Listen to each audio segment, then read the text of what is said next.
Hello, guys. What's good? What's good? I'm running a bit behind today. What's going on, guys? We got a thing to talk about. Don't we? Something happened today, guys. Some kind of Dandadan moment. Not bad, huh? Pretty crazy, huh? What'd you guys think?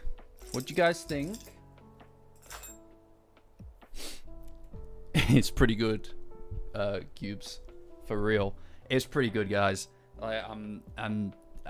Here we are. New content for those of us who actually who saw the film. New content, and it was great.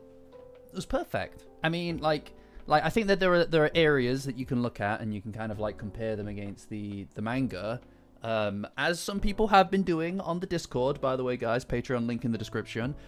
Join my Patreon as a free member, and you can join the Discord.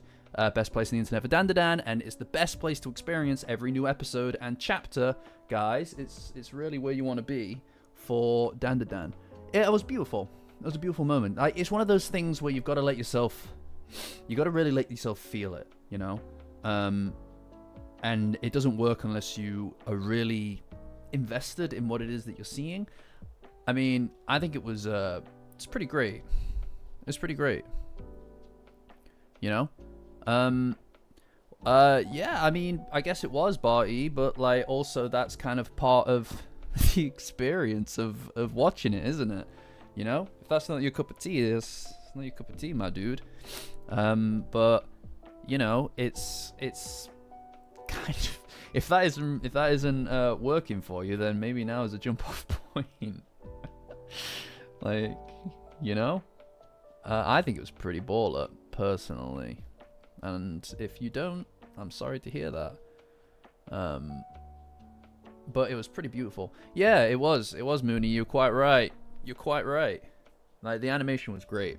Especially the fight when Psycho shows up. I think that everything past that point, it looked fantastic.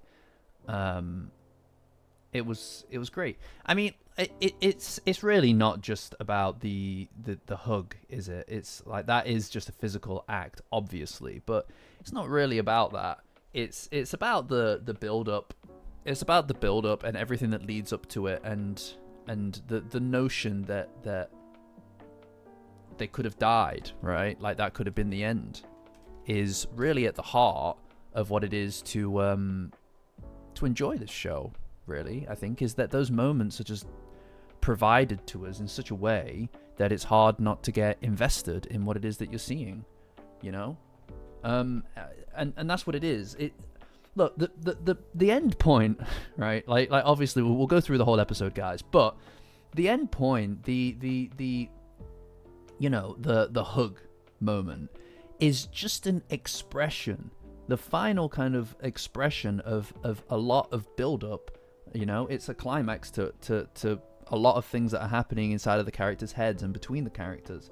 And if you can't get invested in that to the point of it, then obviously it's not going to mean anything to you, right?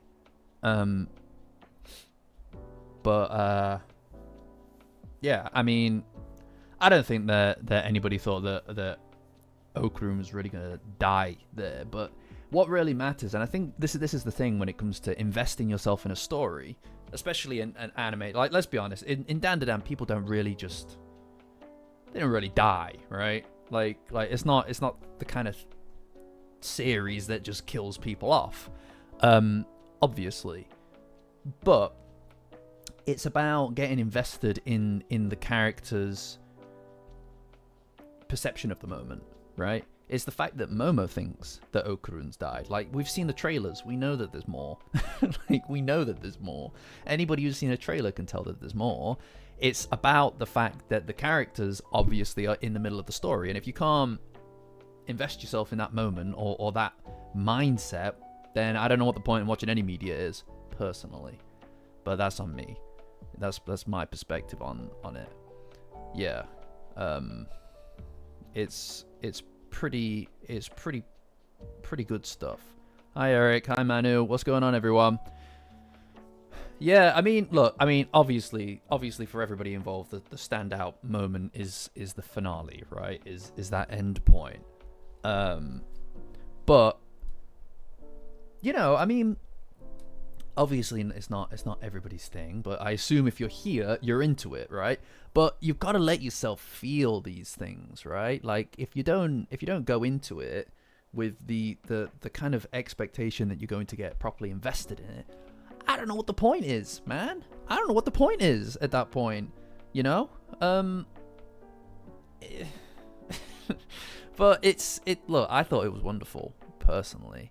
And it really covered a lot of the stuff from the manga, and I think it did it with incredible grace, you know? Sorry, I'm just trying to find the exact chapter comparatively in the manga.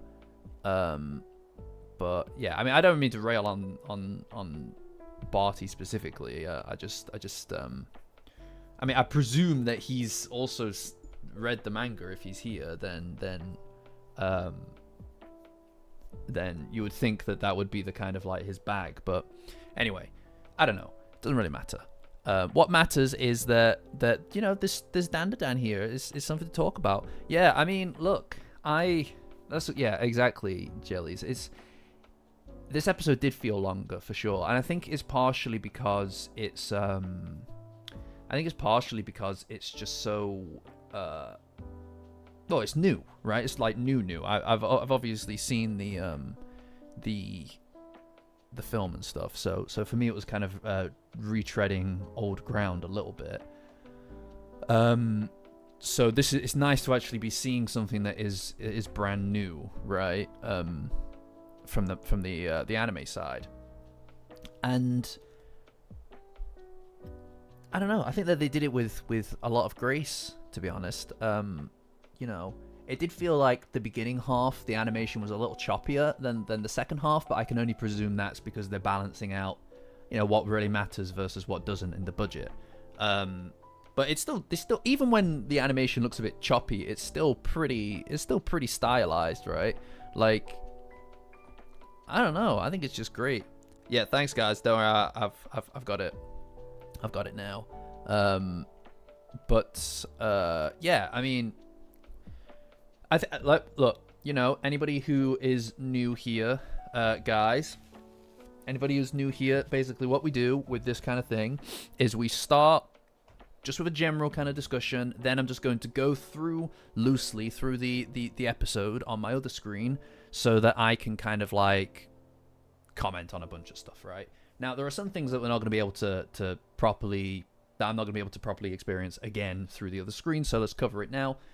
A couple of new tracks in there, which were really nice, right? There's the one where Psycho is fighting with the evil eye, which was banging, and then there was also that final scene with the pit of lava, right? And I think that whole section was done so tastefully, right? Yeah, I suppose that there was like a bit of a perception thing with the worm, but I didn't really notice it particularly. The worm seemed pretty big and pretty cooked, right? Serpo, I love you too, brother. Yeah, I mean, it's I don't know. It was just really enjoyable overall, right? Like that's the main takeaway, is that it did a really nice job. I think there was only one bit in there that I felt was maybe a little bit that dragged ever so slightly. Was I feel that a little bit too much time was spent on the on Psycho coming down from the beam, right? From the tractor beam. I think that's the only bit that I thought was maybe like going on for a while, right? I feel like that could have been, I presume that's where the ad break would have been, right? Like on broadcast, that's where they'd cut it. So either side of that doesn't feel as long if there's an ad break in the middle. But yeah, I don't know. But that was maybe the only bit that was really, because you know what it is? What really made me notice that was I was watching it, and it might have been the second time that I watched it, right? I was watching it and I was just kind of like, right. No, it was the first time I was watching it because I was thinking to myself, I really want to make sure we've got time for everything at the end. So if we could maybe cut the aura farming just a little bit. Just a little bit, all right? I'm not asking you to have no drip at all. I'm just a little bit, like, you know, let's move kind of thing. The fight itself was good though, you know. The fight itself was really good. That's where a lot of the animation went, I think, the animation budget. Also, for the record, when it comes to Manjiro, I wasn't familiar with his game, right? Okay, they really hammed up his usefulness here, right? Manjiro, I wasn't familiar with your game. I should have put you higher in the tier list, all right? I ain't on me. I didn't know. You were a still image before, but now you're a moving image, and I have different feelings and opinions about him. So I know you've been preaching Manjiro day one. I know. I feel rotten inside because of it, but next time, guys, next time.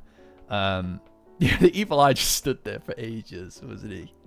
But right, so like I said, I'm gonna play it on the other screen, and no, it's not I didn't like Manjiro before. I did like Manjiro before, but he was never like up there with me, and I think that's because a lot of the action just wasn't, you know, in actual kind of like a moving medium, right? So like when he was kicking the crap out of the Ketos hand to hand, I was like, damn, that's sick.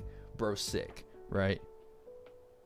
Yeah, the evil eye. What I really like about the evil eye, right, and this isn't something that the anime specifically did, but it's always worth restating, is that he is just a kid, man. Like, when he says that he only wants to talk about what he wants to talk about, that's how babies talk, all right? That's how children talk.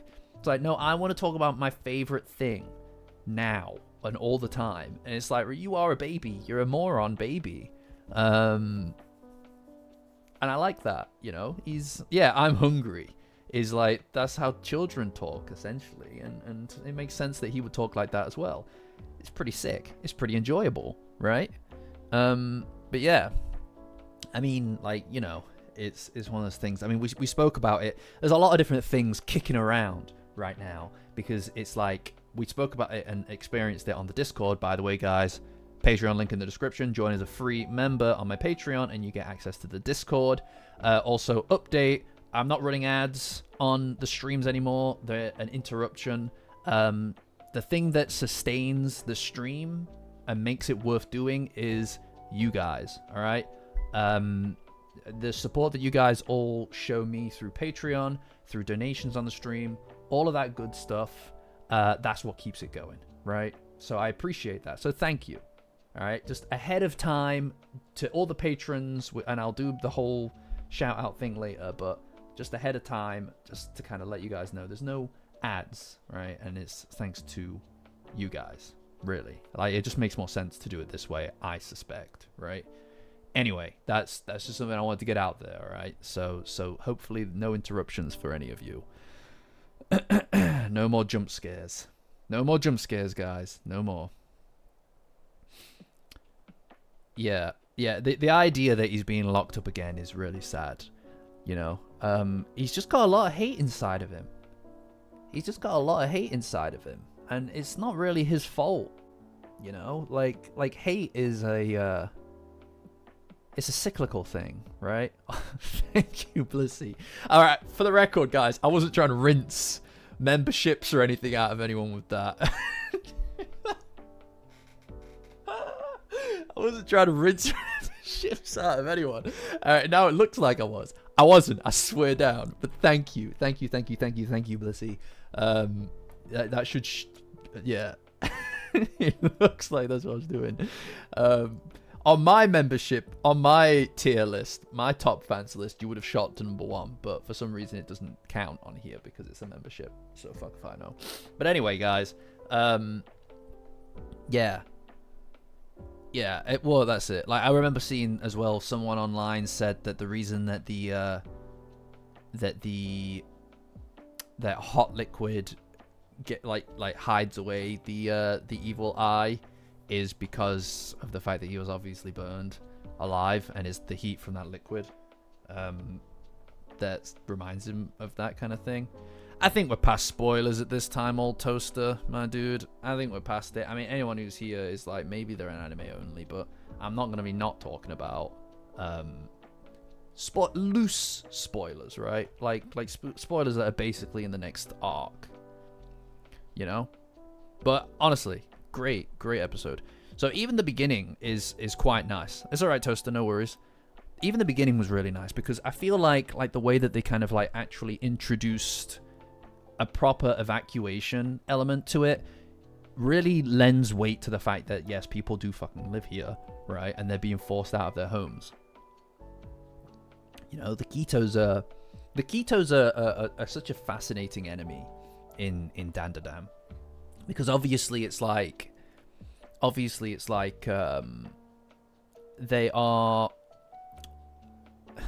very selfish individuals, but they're also, generally speaking, quite the occasional ally of circumstance, right? Yeah, I know, I would have been running. Yeah, no, the townsfolk are very calm for some reason, right? And yeah, just walk away. Yeah, let's do this orderly, guys. Nobody wants to get pushed over. But what I really love about this whole bit, number one, is that Momo obviously pieces everything together very, very quickly in her head. But what I really love about this is it shows that there's a divide in Dandadan, right? In the messaging of Dandadan, the characters of Dandadan, and what they're supposed to represent. Okay, like in Dandadan, you have, I believe, that the main cast are designated how they're designated, and they behave how they behave, and they have the backgrounds that they have because they are outsiders, right? They're rebellious. They're external to the normal order of things, and it's outsiders that are able to because they're outside of a system or order. Oh, Zero, thank you. Well, look, I'll upgrade you on the Discord, my dude. I'll upgrade you on the Discord. That is incredible. Thank you so much. I will add you to the shout out list when I get midway through this. Don't worry about it, dude. Thank you. Thank you. I never know how to respond to these things, right? But I'll save the yokai power user glaze for the midpoint of the video, if that's okay with you guys, or else I'll never stop. Yeah, so because they're outsiders, right? They're able to see the mechanisms, the social mechanisms that we all live in, and these kind of like dogmas that we all follow. But because they are excluded from that, or have in some way been removed from that, they're able to see it so clearly, right? And what I love here is that it's Momo's ability and desire to... Oh my god, dude. Thank you, Zero. Thank you. That's incredible. Thank you so much, Zero. Honestly, you know what? I need to start attaching... like behaviors. I need to start attaching behaviors to this. Like, if you donate such amount, I'll do X. If you donate X, I'll do Y. All right, like a canned response or something like that. All right, because like I feel like I need to give something to you in this scenario. I'll think of some canned responses and I'll attach them to various different price points. But for now, what I will is that what Twitch streamers do. Is that actually what Twitch streamers do? I hate that. That's the natural conclusion. How much? $50 in our meow meow. No. Yeah, it's an expensive thing. All right. All right, you told me to sell my dignity. Sell my dignity down the river. Yeah, there you go. You got a price on it. $50. $50, all right? Don't do it. Please don't do it. Please don't do it. Yeah, that one was free. That one was an accident. All right, you get the first hit free. you get the first hit free. Look, we'll attach price points to this in the Discord, right, guys? I'll make a little section for doing that, a thread. That is Patreon link in the description. Join as a free member, and you get access. Twerk. Well, number one, that's $9.99. That's not quite the $10 price point. All right, and you don't get to decide what it is. Okay, I get to decide what it is. Now, I'm not going to retroactively award anyone anything. You goddamn heathens. You goddamn heathens. Look, you're making me angry. It's a blessed day. It's a blessed day, and you're doing this for no reason other than apparently because I dance monkey dance, right? I'll attach a price point to that at some point.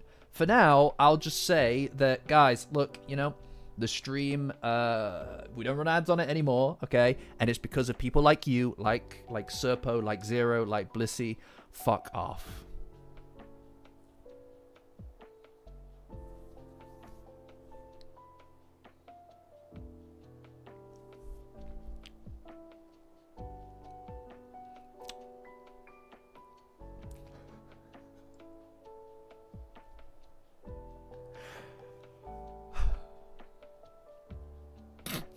Why would you do this?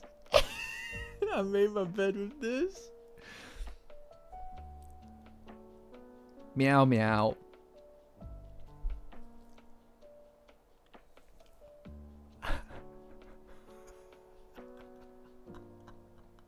Thank you, Jenny. Thank you, Jenny. Thank you, Jenny. I don't need to see that clip. Fucking hell. I just want to talk about Dandadan. Talking about Dandadan. Alright, I'm not Reg. Alright, $10 will get you a silly guy. Look, I'll figure this out later on. Don't, we're midstream, alright? We're midstream. I've not even put my face on. Anyway, you know, I'll just say that because of people like Jellies, Serpo, Zero, Blissy, and everybody else who's donating. Shut the fuck up, guys. Who's donating to the stream. That's why I don't run ads, guys, because this is supported by you, the viewer. All right, you guys are the sponsors of this content, so thank you. You guys are also kind of the worst. I thank you, but also I hate you. Anyway. I'm not going on all fours, nor am I barking. Anyway, look. What was I saying? I'm lost. The episode of Dandadan. It's Outsiders. Eric, don't do this to me, man. Don't do this to me. Look, I'll figure it out, alright? I'll figure it out. Just give me a minute. I'll figure it out going forward, okay? And then I'll figure out something around the canned responses. As we've established, $10 will get you a silly guy, alright? 50 is a meow. The other one as well. Anyway. Wrap that up. I'm wrapping that up now. I'm moving on back to the episode. So, I've completely lost my train of thought. Outsiders. It's outsiders that are able to kind of like look inward and see the mechanisms and dogma under which we all live, right? And how it impacts us. And I think that what's really beautiful here is that Momo is one of those characters, right? Like she has her own morality, and it's not impacted by things like dogma and things like social expectations. Or even established social norms, right? Like the notion that you should just be okay with a world or a culture that thinks that sacrificing people is in some way justified, right? Like the sacrifice of people in order to keep some superstition in order is literally so ridiculous. It's such a ridiculous notion. And standing against that, and also, you know, risking yourself to make sure that that doesn't become true is something that is just so admirable about Momo as a character. and she's really at her best in this episode, right? This is a Momo, this is a moment, right? This is a serious moment, and the needs of the many, yeah, utilitarian BS. You know, like I don't know, it's great to see her do what it is that she needs to do in order to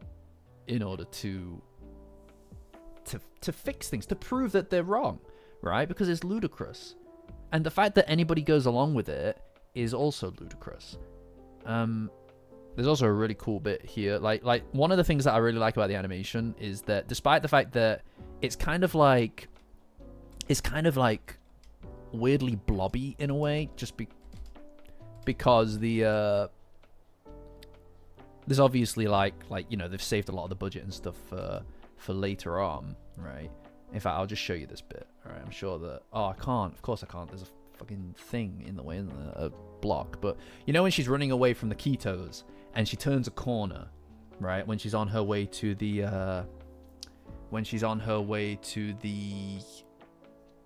to the hot springs, she turns a corner and she like trips and she pulls this expression that is so good. Her eyes like pop out of her head. It's just, I love those tiny little details in the way that it moves, right? Those are the moments that separate this from the manga, and I really enjoy that kind of stuff, you know, because it's the moments between the panels, you know. And it kind of is the best of both worlds with a lot of this, because they do you know, recreate the manga panels very faithfully at the same time, right? Yeah, I think that I turned off hardware acceleration or something like that last week. But I mean, you know, it is what it is. It is what it is, right? Yeah, the blobby animation. I also love this. what a mains check. I mean, I love that in the in the manga as well, but this they've done it in their own way, and I think it's great. You know, like this is the style here is very similar to the second half of the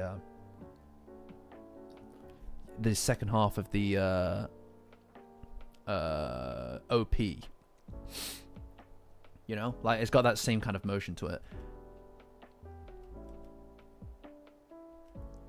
Yeah, I don't know. I like if I turn on graphics accelerate, turn that off, then it should work. But it sometimes messes up my YouTube videos, so I have to turn it back on.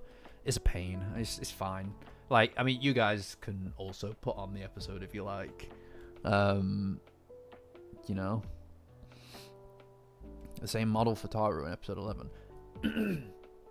I mean, I imagine that they did, right? Like it would make no sense to scrap it than to just reuse it. I mean, when he's running at the end, that is definitely like the same shot of him running as well from episode 11. I mean, it makes sense, right? You want to reuse stuff where you can. I do think they are getting as much use as they can out of that song. What is it? I forget what it's called. You guys know the one, right? You know the one. They get as much use of it as they can. And I think this is the thing as well, right? Like this that's it. William, hell over to you. This is it is kind of a continuation of season 1, right? So I don't expect them to have a brand new soundtrack for this. It's obviously easier to market it as season 2, but it is effectively part of the first season, more or less, right? OP always hits, you know. Like it's funny because I was really excited to just get into the episode, but I can't not watch the opening. It's just so good, right? Yeah, the Less Than Lovers, right? Less Than Lovers, made for that moment, right? It was made for that moment. It really was. Because because there weren't really that many instances of it being super applicable in season 1, apart from like you know, a couple of moments. But it's pretty excellent. It's pretty excellent. Like, as a song, it just says everything it needs to say. That is like their song in my mind, right? And whatever it is they played just before that was wonderfully subtle. I will definitely get around to the Space Globalist arc, Javier. Definitely. But we're kind of in this moment in time because of season 2, where I'm kind of diverting slightly from the established video output of kind of like a character-based thing, then moving to a retold, then a character-based thing, then a retold. Because of the fact that this season is out, and I feel like now's the time to hit. I think what I'm going to do is I'm just going to keep hitting with as many shorter pieces of content as I can, so that I can help grow the community a bit. We've been pretty much on a massive trajectory of growth since the beginning of season 2. This month has been fantastic. Just generally for the community has been fantastic. I could really see if things continue to go as they are, I could see us hitting 5k relatively soon in subscribers. So I'm going to keep going with this strategy for now. But when this period of time is over, back to our regular programming on the Safety Zone Rookie channel, right? First things first would be getting out part 2 of season 1 retold, then moving on to maybe a character-based thing, then Space Globalist. It should be a pretty big video. I'm probably going to split it into 2 or something like that. But anyway, just as a heads up to you, it will be coming. You just got to give me time. I'm a one-man operation. You know, there's no editor over here. You know, and it's really about the writing, the editing. You can tell how long it's going to take just based on editing taking a select amount of time. But the yes, I did see that Mooney Purple. I did see that. We'll be doing a review of that, no doubt, on the channel when it's out. I have to experience it through Google Lens. The Kojima credits, yeah. Anyway, it's also really good to see the direct impact that the volcano is having. Just these elements just make the world feel a lot bigger and a lot more real, you know? I don't know. It must have taken it must have taken the piss to animate half of this stuff, right? Like, generally speaking. It is funny to see because some of it is kind of, it looks like an overlay. Like the way that the phlegm kind of goes onto stuff looks like an overlay, and then it just literally changes to another image, which is quite clever. I imagine they do that a lot in animation, but it's something that I feel like since I've been editing more, I can kind of tell when things are just sneaky, tricky editing. And then obviously the Keto's attack, and yeah, I mean, I think that I think Momo's the star of this episode, right? Of this whole portion of the story, it feels like she's really, like, this half of the Cursed House arc, it feels like she's kind of front and center, which is great because I feel like she's I think she's my favorite character, you know, by you know, not a massive margin, like a bit of a slim margin, not super slim, but like a fairly slim margin. Okarun's fantastic. And I love his spirit. Although I find him a lot easier to unpack as a character than I do Momo. And I think that's because she's got a little bit more complexity to the way that her mind works, right? As well as the way that she kind of like obscures her heart. So seeing stuff that gives you insight into the way that she works, I think is great. I always enjoy that. Yeah, and she's also Tatsu's favorite as well. He constantly is redrawing her to make her look as cute as possible. And they've kind of done this here as well. They've really gone all out. Yeah, Blissey, exactly. They really make her like look on it in this episode. Like, she looks on it in this episode. She looks great all the time. Like, every single frame is like a painting. You know? And you can tell that they put a lot of time and effort into making that the case. Like, her hair is constantly moving, right? Obviously, but like, they put a lot of attention to detail into that, you know. Also, the lighting is so beautiful in this as well. Like obviously the volcano's light is what is illuminating the majority of these scenes. But like, I've spoke about this ad nauseum, but it's worth just restating here as well, right? The way that it's very I think it's very clever the way that they use the lighting in this, right? Because in every scene you've got the threat, the looming threat that's apparent in the scene is always there, because it's literally the thing that's lighting up the background. It just adds so much weight and is a constant reminder that this is a pressing issue, right? When it's the evil eye, the whole thing is just purple. Yeah, exactly, old toaster. It's the fact that it's diegetic lighting that really works, because there is a clear source. You can see, not only is it adding weight and a lot of beauty to the scenes, but it also is a constant pressing reminder that of who's in charge, who's the dominant force in the room at any moment. The volcano is the threat here, and there's this amber orange light coming from the top right corner of the majority of the scenes, because of the fact that that is a constant reminder in our minds that this is what's happening, that this is the threat. And it looks great, you know. It just looks so much better than, like I said, just the big green filter that they had on the Serpo arc. It just makes it look way nicer. It's a much more advanced use of color. It makes the whole thing just look so cinematic, you know. Yeah, I think that Psycho's light being gold was more about the ship, but even that is like that's the moment that helps arriving, right? Like, this is now the thing that you should pay attention to. This is the dominant force in the room now, because it changes, and because of the fact that yellow, and they've done this so well, the yellow of the Tsuchinoko versus the purple of the evil eye contrasts so well. The purple of the evil eye to Okrun, his red, contrasts so well. And then the purple against the gold from the spaceship, that also looks great, right? Like, it's just so perfectly contrasted. It really feels like you're going through three different enemies, and that is effectively what's happening.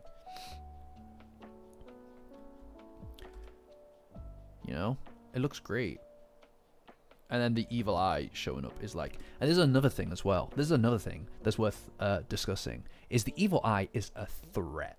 Like, he's not just like small potatoes. Like, there's only so much energy that you can get from a panel, I suspect, just watching. And we finally get Chiquitita. That's true. But there's only so much energy that you can get from watching or reading the manga and seeing the panels, and then inferring action from that, like imagining the way that the action would unfold. There's only so much, I feel, that you can actually take away from that.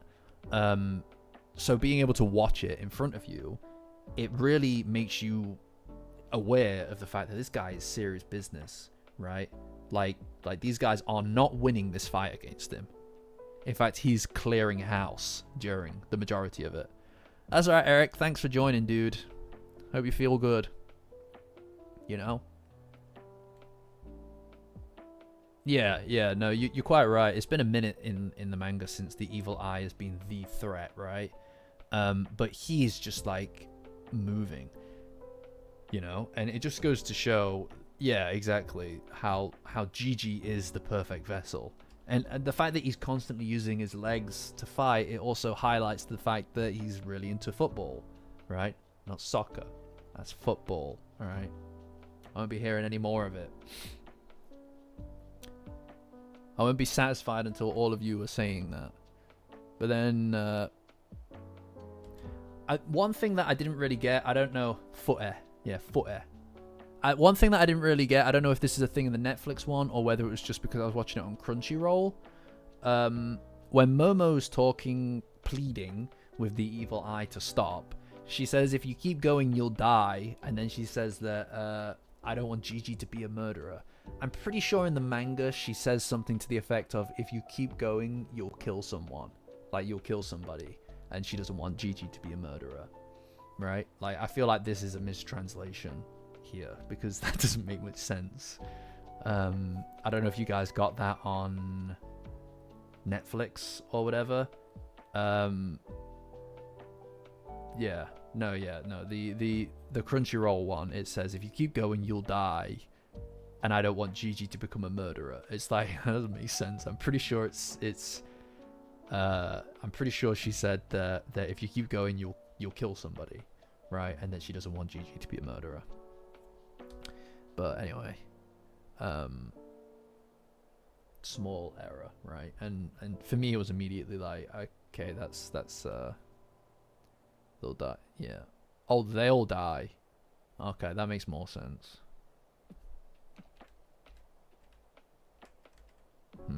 Or maybe no, yeah, you'll die. Yeah, so the version on Crunchyroll says you'll die. So I don't know. But yeah, I think there's a mistranslation because that's not what's said in the manga. But yeah, and I also really like, and I mentioned this earlier, I really like the way that the eye talks like he's a kid, right? He's like, I only want to talk about what I want to. It's like, dude, you're the worst kid. He is an iPad kid. Guy's an iPad kid, man. I know, Bears fan. We're gonna get to the hug very, very soon. I'm going through, anybody who's not familiar, who's just joined, I am watching it on the other screen. And I'm trying to kind of like, give you my somewhat live response to that. But yeah, obviously I can't show it on here. If you want to watch it at the same time, please do. Right? Yeah, but it is what it is, right? But yeah, I mean, this has been ringing around in my head since I watched it earlier. It's great because on the Discord, by the way, guys, if you enjoy watching this stuff and reacting to it as it comes out, join the Discord. My Patreon link's in the description. Join as a free member. That'll get you access to the Discord. Best place on the internet to talk about Dandadan. All different kinds of stuff as well. It's pretty awesome over there. I'm not going to lie. It's pretty great. And it's worth doing, in my opinion. It's worth doing. It's great. It's good fun. And we also obviously live react to the episodes there. But ever since talking about it and watching it in sync with the Discord, it's been rattling around in my head for ages, right? For ages, like all day since then. But I can't. The hug. We'll get to that. But even here, right? Like I feel like they really wanted to make Momo as expressive as possible in a lot of these scenes. This is a kind of like a climax episode, right? Like this is a big episode. Because it's kind of closing off the Cursed House arc. I love this arc. I think this is the best arc, in my opinion. Right? They also do a lot of, I don't know if you noticed it, but at least a few times they do this. They do the thing where they shoot from behind the characters. So them talking, it basically amounts to them just stretching and compressing. I imagine, again, to save on budget. It looks good though, right? Like these are the kind of things though that show you a really quality performance, right? And Momo's voice actor has it, right? She's got it. She's as good as it gets, in my opinion. And we'll discuss that very, very soon when we get to the lava pit. But she's brilliant. Absolutely just outstanding. It makes me believe it. It makes me just believe it. And I don't doubt that the dubs are good as well. Shion Wakiyama, thank you, Tarantado.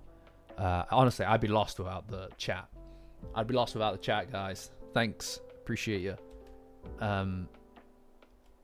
because doing this stuff on the fly, it's your brain, you can't keep anything. What I was talking about 5 minutes ago is gone, right? I'm just chatting, I'm just yapping constantly. This is like a 2 hour to 3 hour yap of me just yapping at you, right? For multiple times a week. Multiple times a week, I'll just sit and yap at you. Just think about that. About the same topics, more or less. Right? Yeah, you are my assistants and my foils, right? I'm a big fan of you guys. Aw, thank you, Blissy. I love it as well. But yeah, no, they make the eye intimidating in this, right? But I don't know. The way that the action unfolds here is much more satisfying to me than reading it in manga. I think this is why I couldn't get into a lot of I'm aware, Nachan. I'm very aware. I'm very aware. Thanks, Jenny. Appreciate you. Yeah, I mean, I don't really find action in manga that satisfying just generally, because I'm more of a character person, and I like the visual element of the way that things are shot when it comes to action, but more so because, well, I mean, like for example, like I was saying earlier, like I was saying for yeah, look, go on, like please simp as well. Like I was saying earlier, the threat in the room is what colors the background, right? And now everything is purple because it's moved to him now, and you don't even necessarily trigger it in your mind. You don't even necessarily know that it's happening, but you can kind of tell, right? It adds to the imposing element of this character because he owns the room, right? The arena is his. And seeing Momo's powers, the kind of like teal green color pressed up against that and glowing, it just adds so much weight to, like, when she's doing things, you're focusing, you care about what she's doing with her powers because it contrasts so well against the background in a way that it doesn't necessarily do if you're in just flat normal lighting, right? Like a normal fight. It looks great. The whole thing looks fantastic. It looks far better. It looks far better than season 1. And season 1 doesn't look bad. Season 1 does not look bad at all. But it looks just better. Yeah, when the evil eye is about to do any kind of hit, like whenever he's about to hit someone, that screeching, creaking noise that you hear whenever he would show himself in one of the flashbacks, or when the boy would be in Gigi's mind, that returns. And that to me is like, it's like it's not just a really nice way of kind of adding like a horror element, because it is like a horror element, right? Like a screeching down a chalkboard kind of sound. But it's not just a matter of just adding that for the sake of adding it to lend weight to each of the hits, which is part of the reason as well. But it's what it carries, what the significance of that specific sound is. The significance of that sound is that is hate. That is the hatred and despair of all these other people that he's connected with, and himself, obviously, being brought to bear on the brunt of this attack. Because the reason he's lashing out like this, you got to remember, the reason he's lashing out in this, it's not for anything that's any real reasonable purpose, right? He just wants to hurt people. That's his whole thing. It's like it's his whole thing is literally just to go in there and start killing people, because he's just filled to the brim and overflowing with hatred, right? So hearing that is just a reminder of that each time that he's going to strike someone. And I think that's really good. You know? I think that's really nice. It's just an extra detail. Just an extra detail that adds to the imposing element of this character. You know? Because he is frightening in this. He is quite frightening. He's like a predator. He's a monster. He came out of the woods, and he's just clearing house. He's beating everyone senseless. Yeah, it feels like each hit will kill. Yes, no, yeah, Blissy, exactly. You just come and do it. You come and do this, because I was about to say that. Yeah, it adds just so much heft to the movements, right? And which also should indicate to you, for the record, should indicate to you the power level that you're talking about when it's yokai powered people versus normal people. Because Okurun beat this guy, right? Like, he beat him, and that's a testament to him. I don't know how this guy healed so quick though, right? He's got that Wolverine healing factor. You know what it is as well? He moves so quickly, but then as he's about to strike, it slows down. So it feels like someone's life flashing before their eyes, kind of thing, right? He's a hungry boy. Also, he was starving to death when he was a child, so perhaps it's related to that, right? And then, yeah, obviously, Mantis Shrimp shows up here. Great moment. Love him. Love him. Best guy. He's the best guy around. Best guy around. Give us Snickers.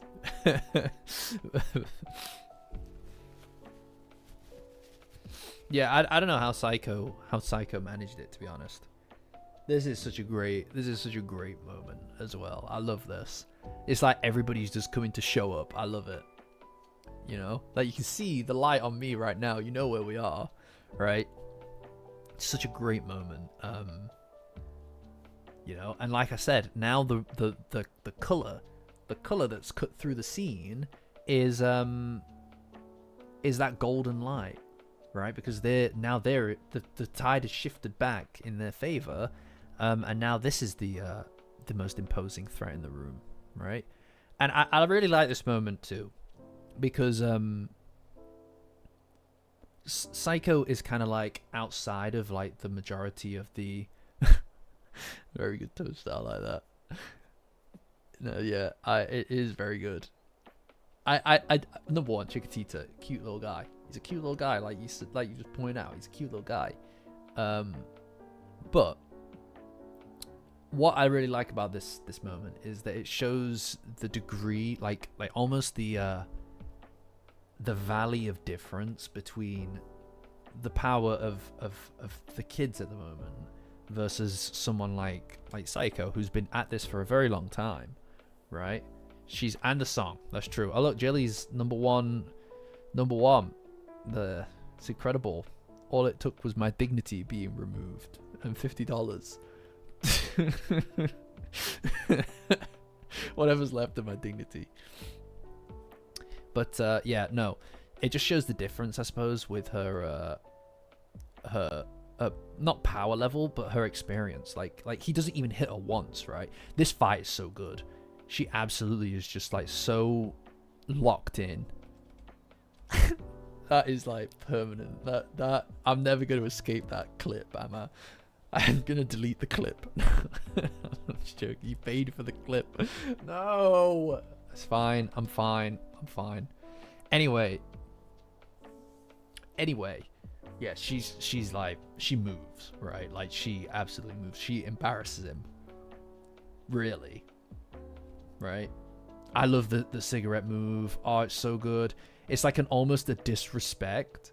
It just hits him in the face. He's like, why would you do that? Right? It's so on brand. I don't know. That's a good question. They smoke signals. They do smoke signals and he sees them. Oh, yeah. Watch Psycho vaped. That's so lame. Don't even say that again, Tarantado. That's so lame. I haven't actually watched the dub yet. I'll get around to it at some point. I'm a sub boy myself. That's what I prefer to watch. The subtitles or the Japanese dub rather, I think is the version that I prefer. That's like the characters in my head now. That is how they sound. But I will go and watch the dub at some point, probably tomorrow. Just because I do like to get the two different versions of the characters. And this is something that I really like about the people who really jive with and enjoy the role and take proper ownership over the roles, they instill so much of themselves into the character that at a certain point they become a completely different type of that character, a different version of that character, and each one has as viable of a performance as any others, right? Like, I prefer I watched the English dub for Cowboy Bebop. I think that's fantastic, but that in my mind is how Spike Spiegel sounds. Whereas with this, it's I prefer the subtitled version. But I don't know. I'd be really curious to hear the way that she sounds when she runs after towards the lava pit, because I feel like she she knocked it out of the park. She knocked it out of the park. I can't imagine that in any other voice. I think that she did such a good job that it's remarkable. It's remarkable. Also, I really like this bit where obviously Gigi is I'll have to go watch it. Are we more the more people watch the dubs here or the sub? Right?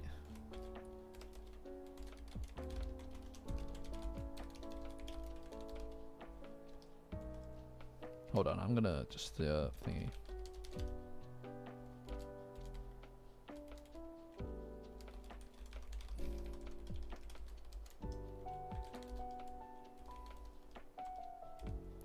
I'm just curious if you yeah, I'm just did a little poll there, guys. I'd be very curious to see what it is. I did read on holy shit, that is a lot of people for the dub. I read an article the other day. Well, no, I mean like which one is your main go-to, right? Not a both option, because I also watch both. I mean as your main go-to. I'm curious about that before. I was reading an article the other day that said that more than 50% of households of Netflix users, more than 50% of Netflix users watch anime now, which is huge, because that has to include like you know, your Karens and your Jeffs, right? like your Chucks and your Larrys, and of those 50%. Well, and of the people who watch anime on Netflix, over 70% of them, I think it was 70%, watch it in dubbed, which is crazy to me, because in my mind, the dub has always been historically always been the inferior version, right? Obviously, the performances are way better now than they used to be, because anime is huge, right? Because anime is huge, but it is pretty incredible, you know? No, you just try acting. Yeah. No, I really like the way that the Taru like combines to cover the evil eye here. It feels very artistically driven, and there is like a really frantic panic to the evil eye. You can tell that he doesn't like to be withheld, understandably, right? And as he's contained, suddenly the gold light bursts back onto the screen because he's dealt with, and that's it. He's gone, and the dominant force in the room returns back to the main guys, to the good guys, which is great. It just looks so good. Yeah, it looks fantastic. Yeah, the performances are fantastic. They absolutely knocked it out of the park. Absolutely knocked it out of the park. The main reason, it's not about like sub versus dub. I don't care about that. Watch whatever you want to watch, however you want to watch it. Like, I don't care. But I am curious, just for my own point of reference, what people prefer to watch, right? You know what I mean? Yeah, it is a really good plan. It is a really good plan, to be fair. You know? Like putting the seals on its inside parts. I always thought it was great, you know? Nah, he in the last bit, what it is to me is you've got two people you've got two people who are pushing themselves closer, right? In that moment, they're pushing themselves closer because of the fact that they feel like they need to, right? Like their bodies themselves are the things that are driving everything else in that moment.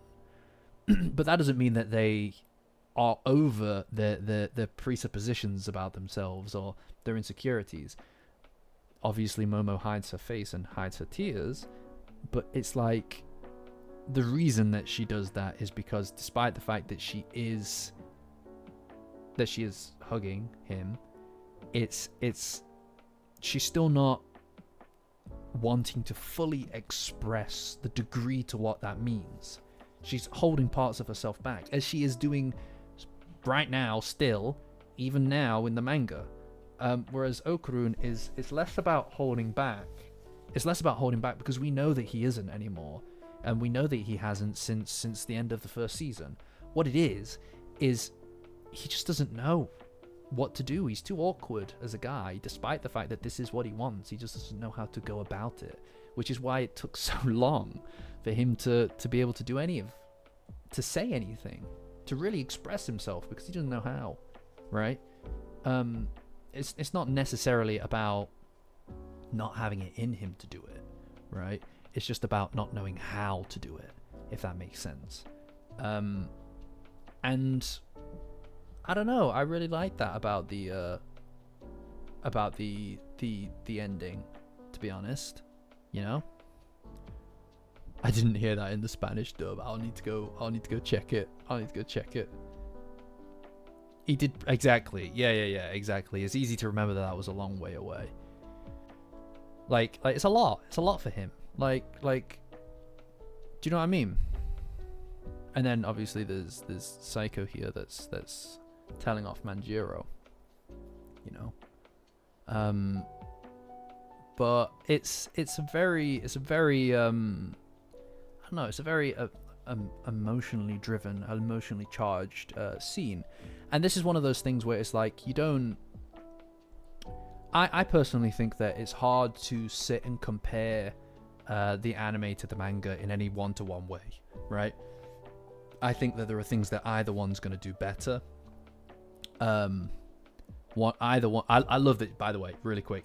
I love that she just says, why don't you just put it in a shopping bag, like a plastic bag? It's so disrespectful. There is organs.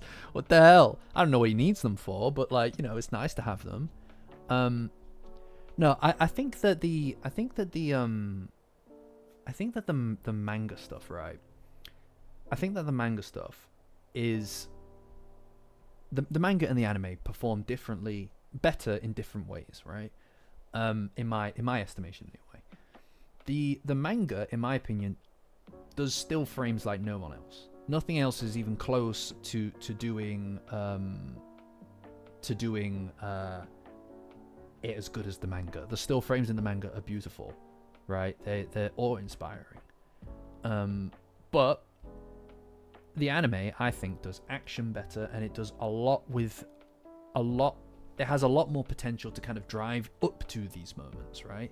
It lends a lot of weight to those moments when they do happen, because everything leading up to it, the music can swell, right? The lighting can change, and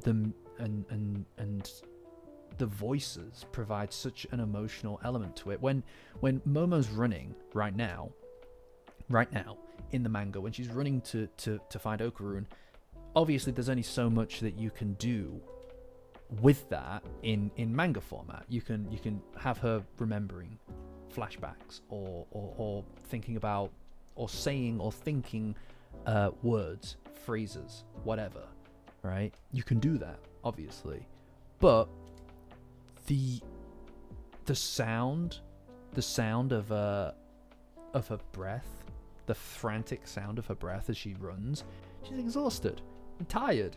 I mean, just through a huge fight, and now she's running all the way back, right? And like they established way earlier in season one. In season one, they established how far this house is, how far away this house is from the other side of town, right? Like Gigi ran up those stairs and they were exhausted, And here she is, she's running the distance of that, at least, and then some, right? Because it's far in the outskirts of town. She's running a lot. And she's exhausted, but she has to keep pushing, right? And that's tiresome. And you can hear that in her voice. It's the desperation and the adrenaline of the moment that keeps her pushing. But on top of that, she's afraid. And you can hear that as well. You can hear both of those things in one... because of the performance, obviously because of the performance, but you could hear both of those at both moments, right? Yeah, I mean, when she's running back up to the house, like, she's gonna have to run up the stairs and stuff, right? You can hear the frantic panic, the physical exertion, the stress of the moment, all of these things, and on top of that, she's thinking back to that moment. She made a promise. You know, she made a promise to do something, to be there, to save him, and she feels like maybe she can't keep that, right? And you got to also think that somebody dying is one thing, right? That's already painful. But somebody dying after you told them that you would come back to save them, that stings, man, because that's all that moment is, and all that person in your head is going to remember in that those last few moments is you failing them, right? And in a way, that's almost like it's your fault, right? But no, I'm not saying that is what I think. I'm saying that's what you think as the person in that instance, right? Obviously, I don't think that, but that's what the person in that moment would think. In this case, Momo, right? And that's why she beats herself up over the fact that she made the promise, and that's why she's willing to go so far, you know. Because she made that reassurance, you know, like it's just so it's such an emotionally driven, emotionally charged scene that if you can't let yourself get wrapped up in the way that she's thinking, it's just not going to hit the same.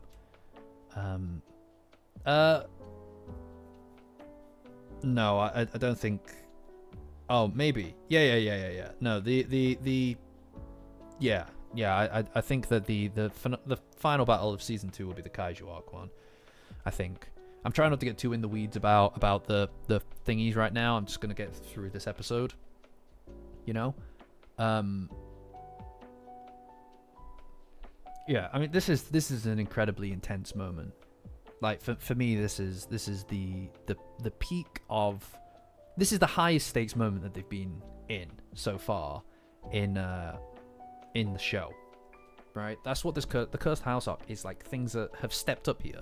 That's the difference, is that things are way bigger here than they were in the previous season. The stakes are just higher, you know, and that's I love this arc so much. I think that this arc is still. I still think that this arc is the superior arc in Dandadan, because it's so focused, it's so tightly knit. And these moments they just like boom, boom, boom. There's constantly something being thrown your way, right? Like, so much happens in this arc. It's crazy, right? Comparatively, I know people really like the Space Globalist arc, and I appreciate that. I like it as well. Not nearly as much stuff as dense as it is here. There's a lot of fighting in that arc, a lot of fighting. And there is a lot of emotional stuff, but really, between Okuru and Momo, this is of a different caliber, in my opinion. You know, you've got if you really consider the whole Cursed House arc, you've got Okurun accepting how he feels, right? So Gigi's introduced the threat. Okurun decides that he's going to give up. Then you've got him changing his mind because he sees Taro, and then he decides that he will fight, that he is worthy of her love. And then you've also got the I'm not going to talk about the manga in this one, Unknown. I do the manga streams on a Monday. I don't want to get, like, in case some people just aren't super caught up with stuff, I don't want to get too into the weeds with that. But yeah, and then you've also got, they come here and then they do the whole thing with the Tsuchinoko and everything like that, but then the handhold, the first handhold, then there's this stuff and the hug, and then there's the car scene. There's loads of stuff, man. It really sets them on the way, as it were. Said the thing. On the way to where it is that they are going to end up, right? That's where everything changes.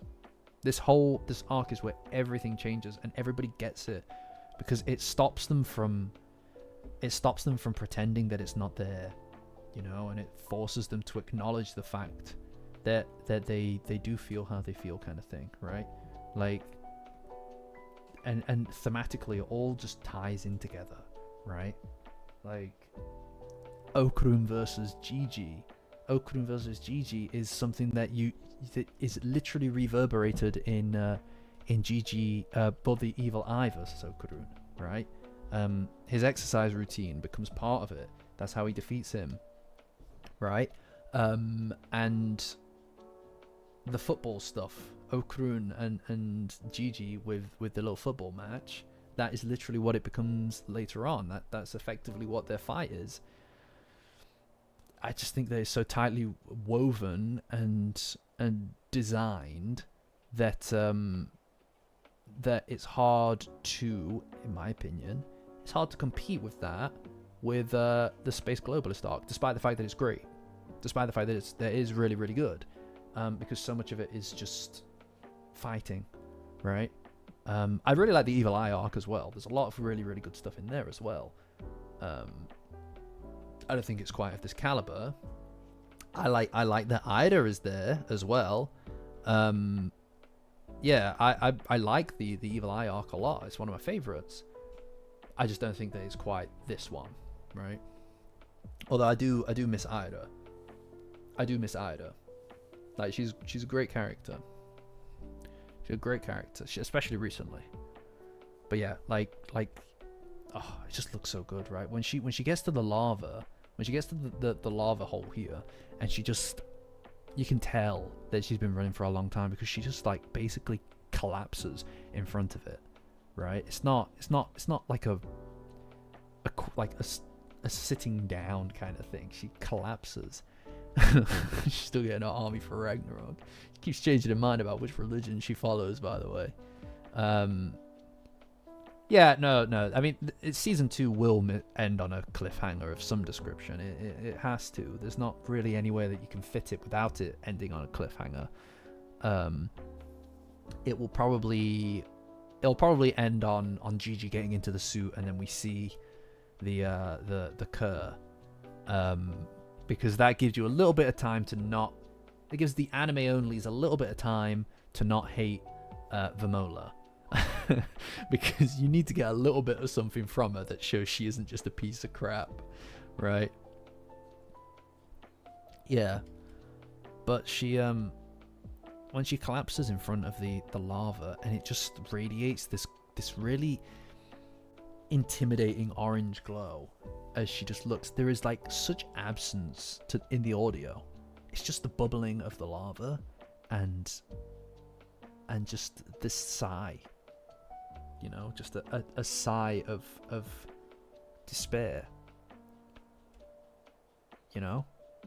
It's very powerful. It's a very, very powerful moment here, in my opinion. The quiet alone, the silence alone, and the way that you can make that linger is just so good. And yes, the music as well, right? The audio here is just beautiful, but very tragic. Like, you can feel everything, like just looking at it. And what I really love here is, just like with the Tsuchinoko earlier, and the whole human sacrifice thing, she doesn't agree with it. Yeah, move aside, love song. Yeah, quite right. we got a new heartbreak song in town. But in this moment, she does the same thing that she did with the human sacrifice thing. She rejects it, You know, it doesn't align with what she wants it to be, and she rejects it and tries to do something about it. In fact, she's upset, she's angry when she does it. She's not just upset, she's angry. Like she turns, her first expression after this is just a scowl. She refuses to accept it. You know, it's just such a Momo reaction. And it's crazy. Like, this is, I don't even know what else you can say, to be honest. Like, it just radiates. It just radiates the moment so well, because that is what she's willing to do. Like, to jump in, to jump in. That's ridiculous, obviously. But she made a promise. You know? Yeah, exactly, Plissy. Like she made a promise. She said that she would do it, and it's not fair. It's not fair. That's the thing, is that it's not fair. And it's like she doesn't have a plan. She doesn't really have anything. She just is going to do it. Like, what else can you do? What else can you say? And that is, and these are the things, though. These are the moments that sell it to me. These are the moments that make it make sense, because there's I mean, what else? I don't really even know what to say, to be honest. It's like, it's such a visceral reaction to something.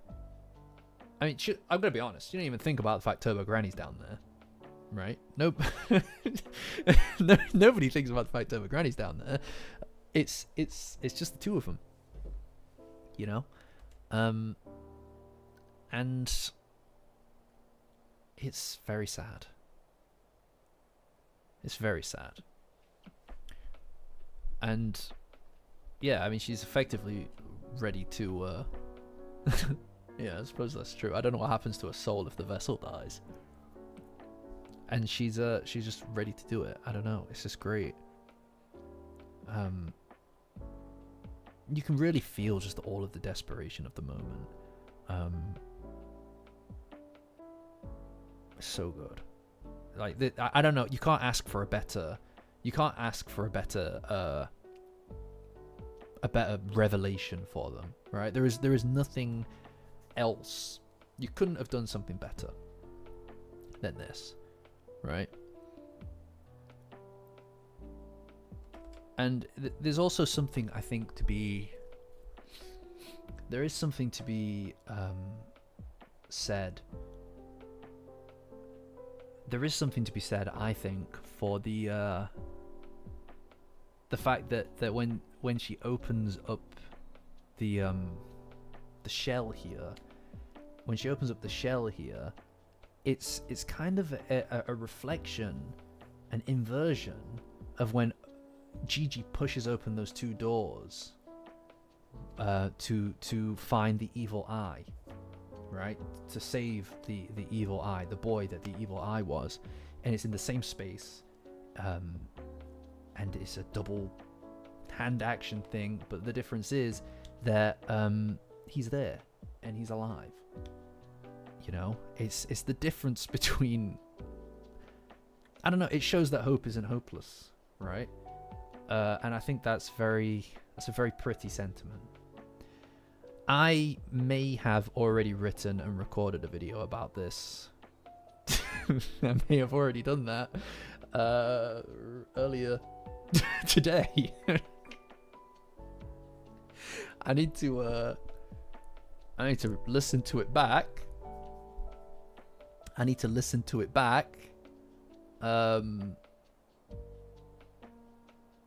Because I wrote all of it immediately after the episode aired.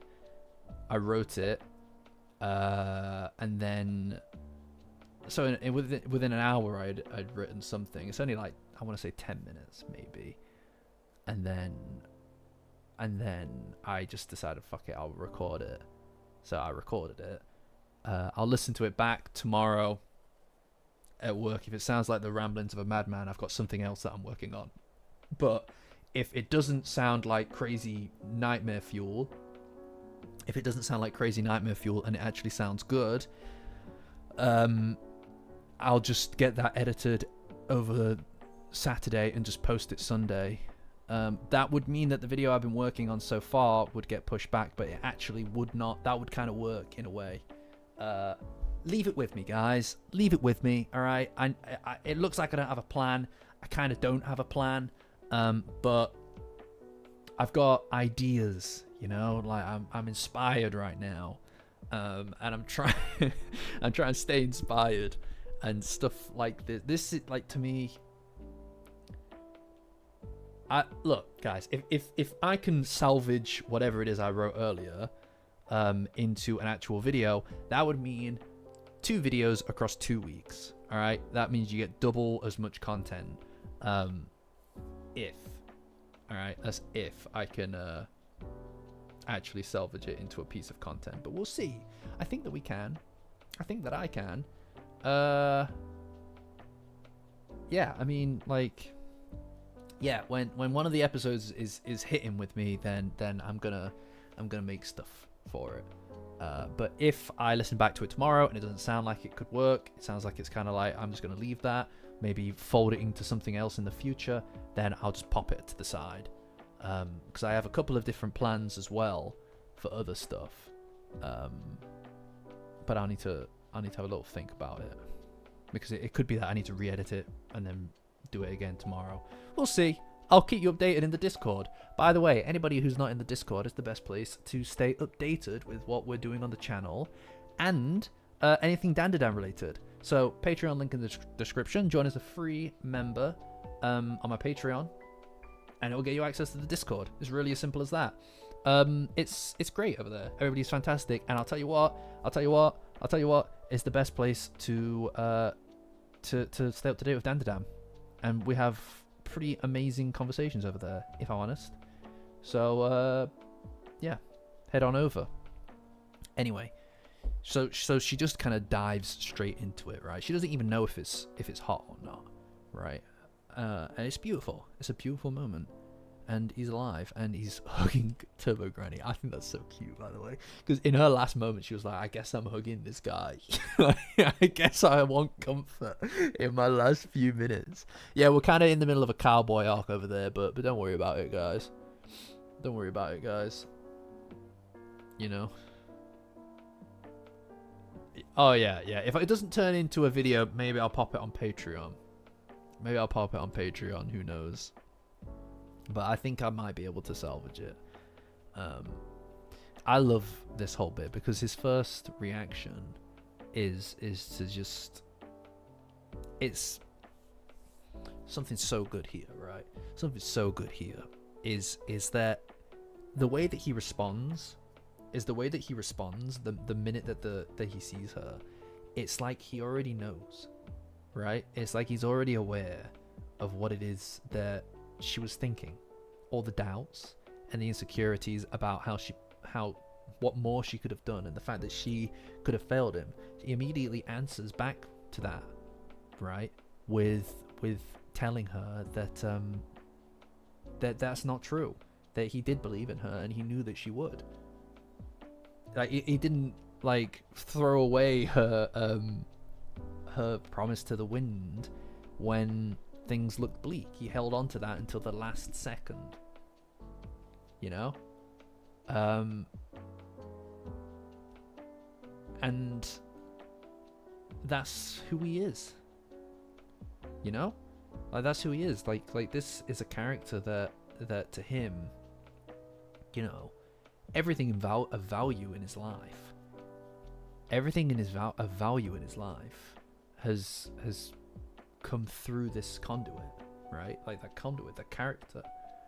And as a consequence of that, why would he not? You know? Like, why would he not believe in her? Because that's the only avenue that he's ever been down that's given him anything of value or worth in his life has been through her. So there's nothing for him. That's it. That is the beginning and the end of where he needs to put his hopes and his aspirations, and of course she didn't fail him.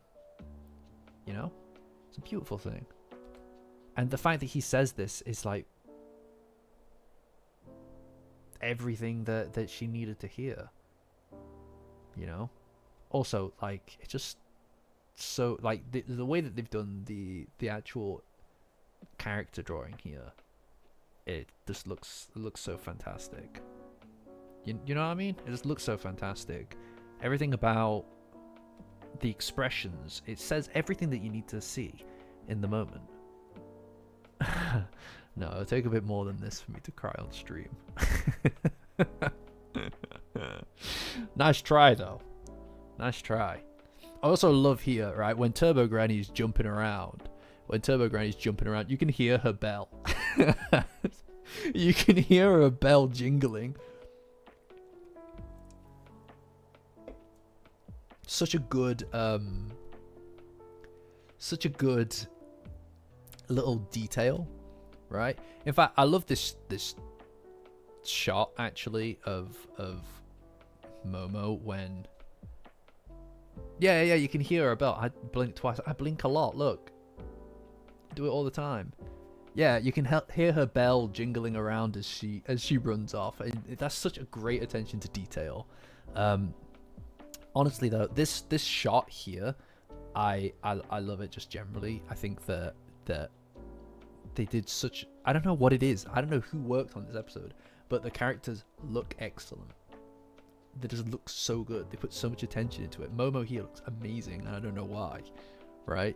Like, the detail just feels next level. They really wanted to hit with this moment.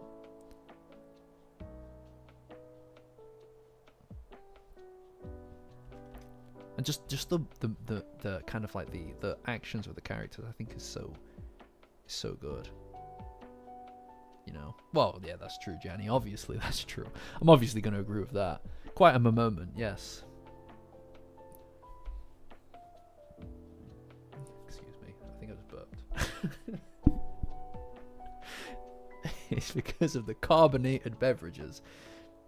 You may wonder, is this stream sponsored by Coca-Cola? It is not. In fact, we don't even run ads on this stream. The sponsor is you, the audience. Thanks, guys. You know, you're the guys who keep this as a successful endeavor with your donations and with your Patreon. It makes it worth it. All right, it just adds value to an extent which I wouldn't actually believe. It's great to be able to do this. It really is. It's great to be able to do this and it feel like actually like not work, but like we're building the channel through this is exciting to me. That's such an exciting prospect. Pomade segue. Yes, in fact, that's a good point. Perfect chance to do a pomade segue, actually, which is what I was going to do. Obviously, that's what I was going to do. So, guys, as the content is supported by you, the viewer. There are some of you that support the channel to a degree to which I could not possibly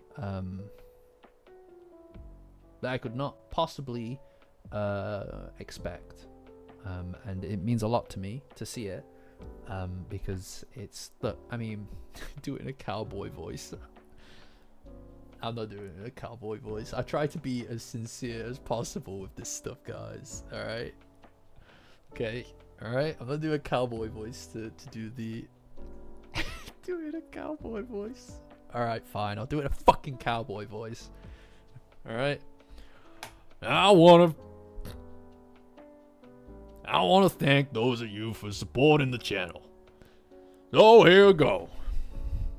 I wanna say thank you to Angle, Blissey Cowboy, Bookstone Serpo, Burlap Sack, Danny the Kid, Fifth Graham, Mayor Support, Miss Sapphire. Well, none of these names mean nothing to no one, do they? Mr. the Wolf is a cowboy.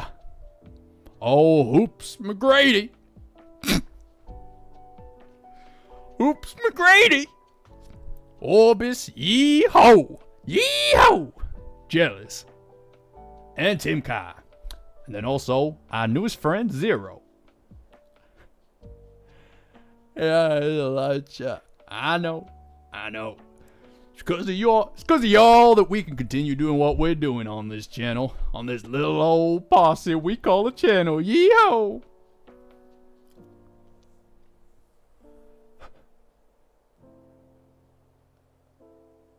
Yeah, so we got a cowboy thing going on the, we got a cowboy thing going currently on the Discord, guys. So, pace yourself. It's your guys' idea. Don't have a go at me. Don't have a go at me. Oh, I had too much of the thing that I wanted. It's pathetic. You're pathetic, support. Sorry, I'm just embarrassed. I'm lashing out. I'm lashing out now. Alright.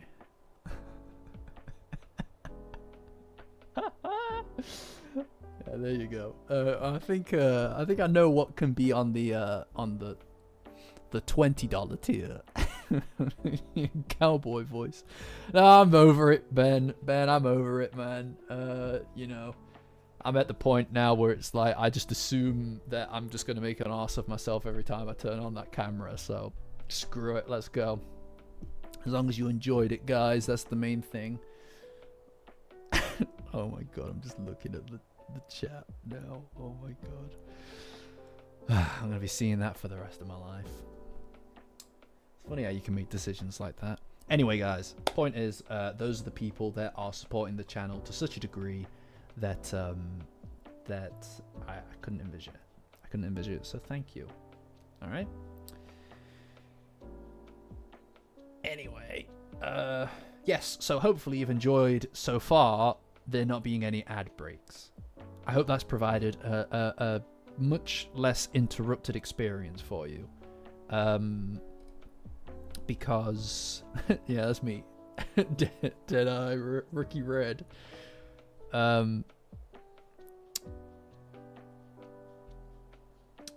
Yes.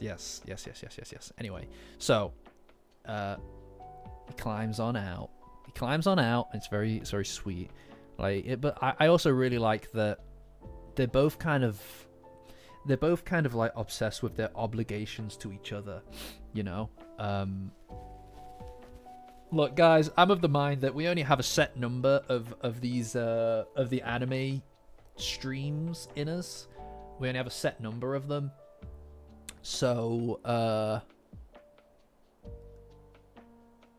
it feels like an event each time we do one, right? So this has been an eventful stream, I feel, as a consequence of that. So let's stick with it. Let's stick with it. All right. Anyway, so what I really like here is that he's also apologizing to her about the fact that he said that. Oh, I know, Blissy. I know. I don't want to think about it. I think for one of those weeks as well, I'm going to be in Barcelona. So I don't think I'll be able to stream from Barcelona, unfortunately. So we'll need to figure out something for when I get back for that. Anyway, his immediate kind of reaction is also to apologize. For the fact that he was not very useful. And I think that is such a, like, their main thing is the fact that they both made a promise to each other and neither of them feel like they saw it through. Oh yeah, by the way, this is a lime one. Jenny. I feel like it gives me a little bit of like a extra sugar boost, you know? But anyway, they're immediately, Pepsi's been ruined in the UK because of the sugar tax, so they removed all the sugar from it. But anyway, they're first and foremost upset about the fact that they couldn't support the other one in the way that they said that they would, and that's really sad, right? Like, that's really cute, but also really sad because they're both on the opposite ends of the spectrum on this conversation, right? And they both kind of feel like they've failed the other one. But this is like the one time, I think. This is the one time where you really see Momo so vulnerable. This is the first time that you really see her vulnerable like this. Because up until now, it's always been... I feel like it's been Momo that's been in control of the situations, you know? Or she's the one that's kind of just like, look, you know, don't worry about it. Like with Okroom, when he says that he's going to... after the... well, before the Turbo Granny fight, when he's like, you know, I don't want you to be disappointed in me, that kind of thing. And it feels like here it's an inversion again, right? Or rather, just a progress for her, because all those other times he's been the party that feels like he hasn't done enough, and she has always kind of just been the one that's like, no, it's totally fine. But it's here that she is the one that's vulnerable. And she's the one that's apologizing, ultimately, for not doing enough. And I think that also just goes to show that she's starting to see him in her life, or has started to see him in her life as someone incredibly important. You know? Alright, Tarantado, thanks for catching it. But yeah, this moment is like, for me, this is the inflection point. This is the inflection point. This is the point where everything kind of shifts. Like the path shifts, and the way that they understand each other and how they feel about each other also shifts. You know, that thing. This is why I felt.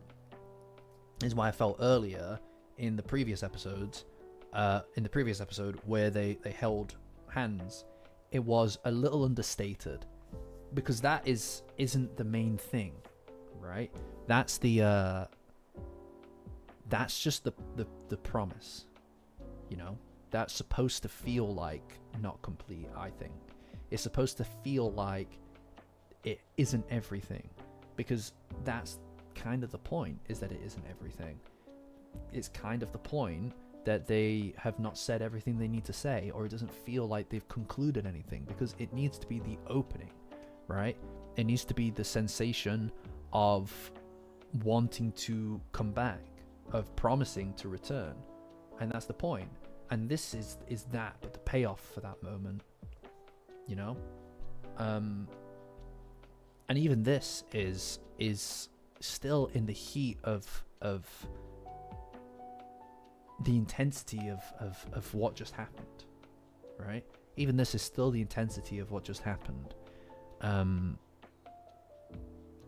so they act like this and they behave like this, partially because they're driven by these overwhelming emotions, these overpowering emotions, right?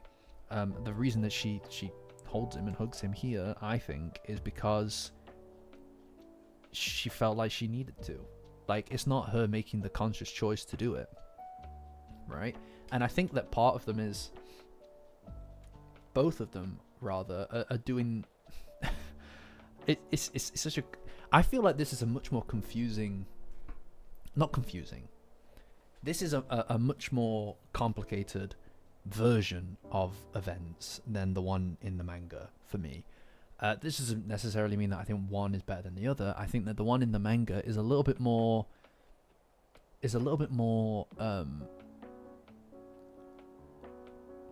secure from Momo's part. I think that the one in the manga is a little bit more secure from Momo's part, insofar as when she hugs him in that one, it feels like this is what she wants to do. Right? Like, this is the thing that she just wants to do, and part of her just lets herself do that, right? Here it feels almost like I'm trying to find the right word for it. Like, it's hard to properly express it. In the manga, it feels like her mind and her actual yes, that's a good way of putting it, Blissy. It feels more like a breakdown. It feels like she's doing this because she wants to, but it feels like the barrier between her and doing this act is thicker, right?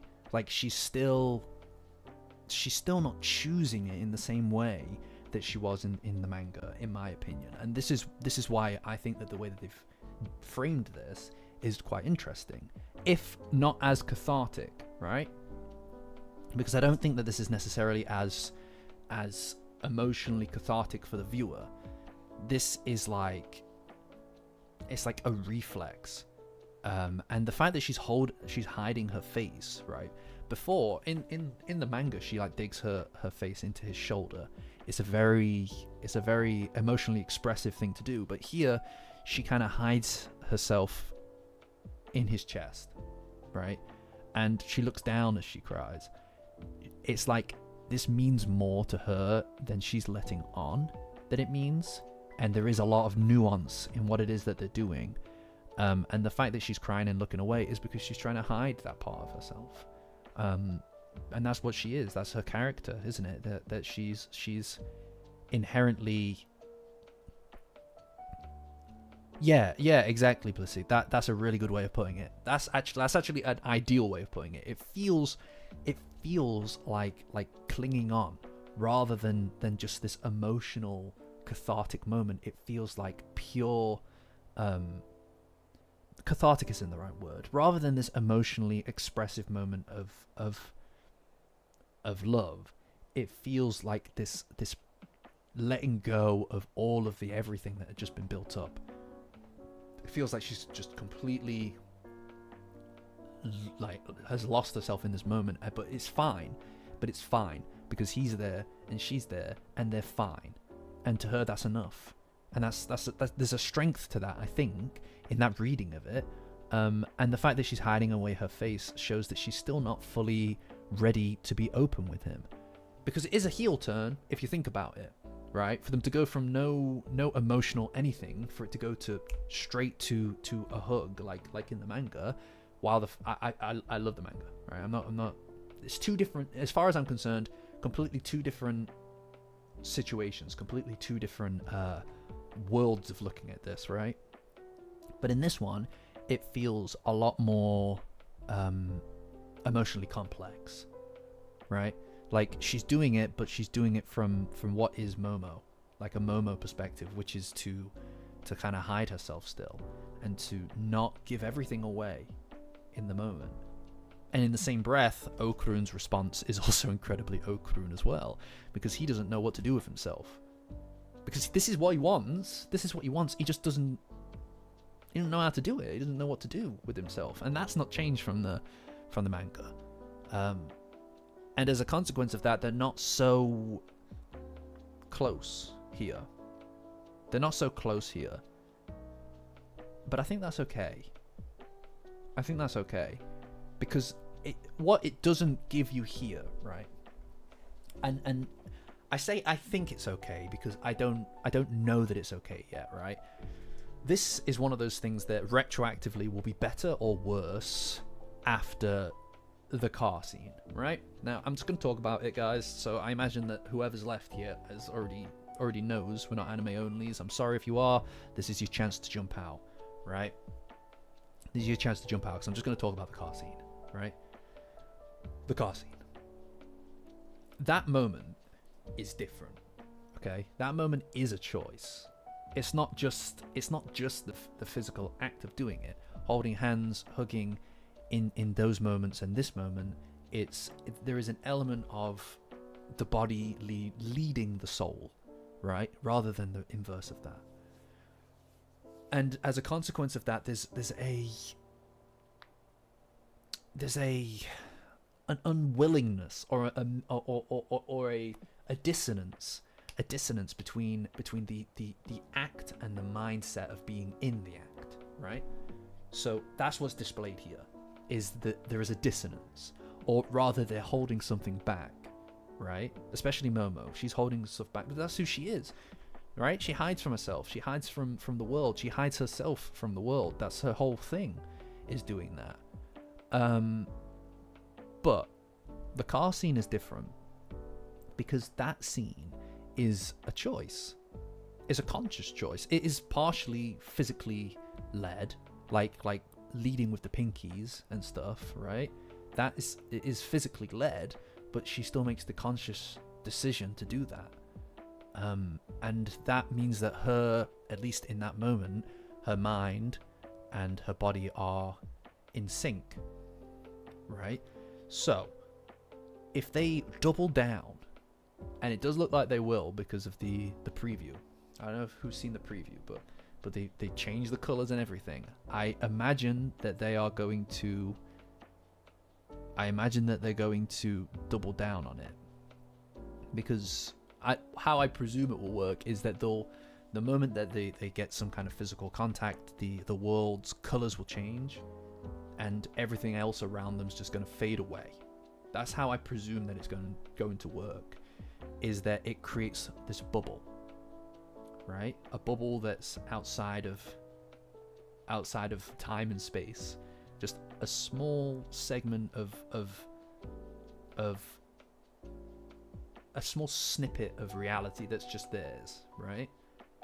That is how I view their relationship is a bubble, right? It exists outside of everybody else, all the other relationships around them. It exists on its own, and that's its strength. Its greatest strength is that it's just the two of them, but also its greatest weakness is that means it has to contrast and collide with the rest of the world, right? But I presume that in that moment, the whole world's going to kind of fade away, and it's going to turn into like a kind of maybe like a sunset, or a kind of like a warm kind of color, right? Like an amber color, and that's just going to be the two of them in that moment, right? Now, if they double down on that, it makes this moment work because of the fact that this is an unchoice. It's a physical act that they didn't necessarily have control over, or at least Momo didn't. And this is what's more significant in my opinion. It's not Okurun in these situations that's really significant. He's more the target of these ones. We see a lot of Dandadan. We see a lot of Dandadan, the romance of Dandadan, from Okurun's perspective, or Okurun as the physical actor, right? Like when he decides that he is in love with Momo, it's a choice, and we see that from his perspective, and a lot of it is driven from his perspective. But this isn't. The handhold, this hug, the car scene, they're Momo, right? That's her revelation. He had his revelation. He knows what it is that he wants. He just needs to figure out how he gets there, right? It's not the same thing.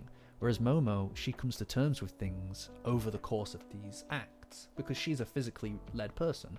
Okurun's more, in my opinion, he's more of a thinker, more of a kind of guy who stews on things and makes decisions internally before he decides, okay, I'm gonna go do that now, and he has to big himself up to do it because it's the kind of guy he is.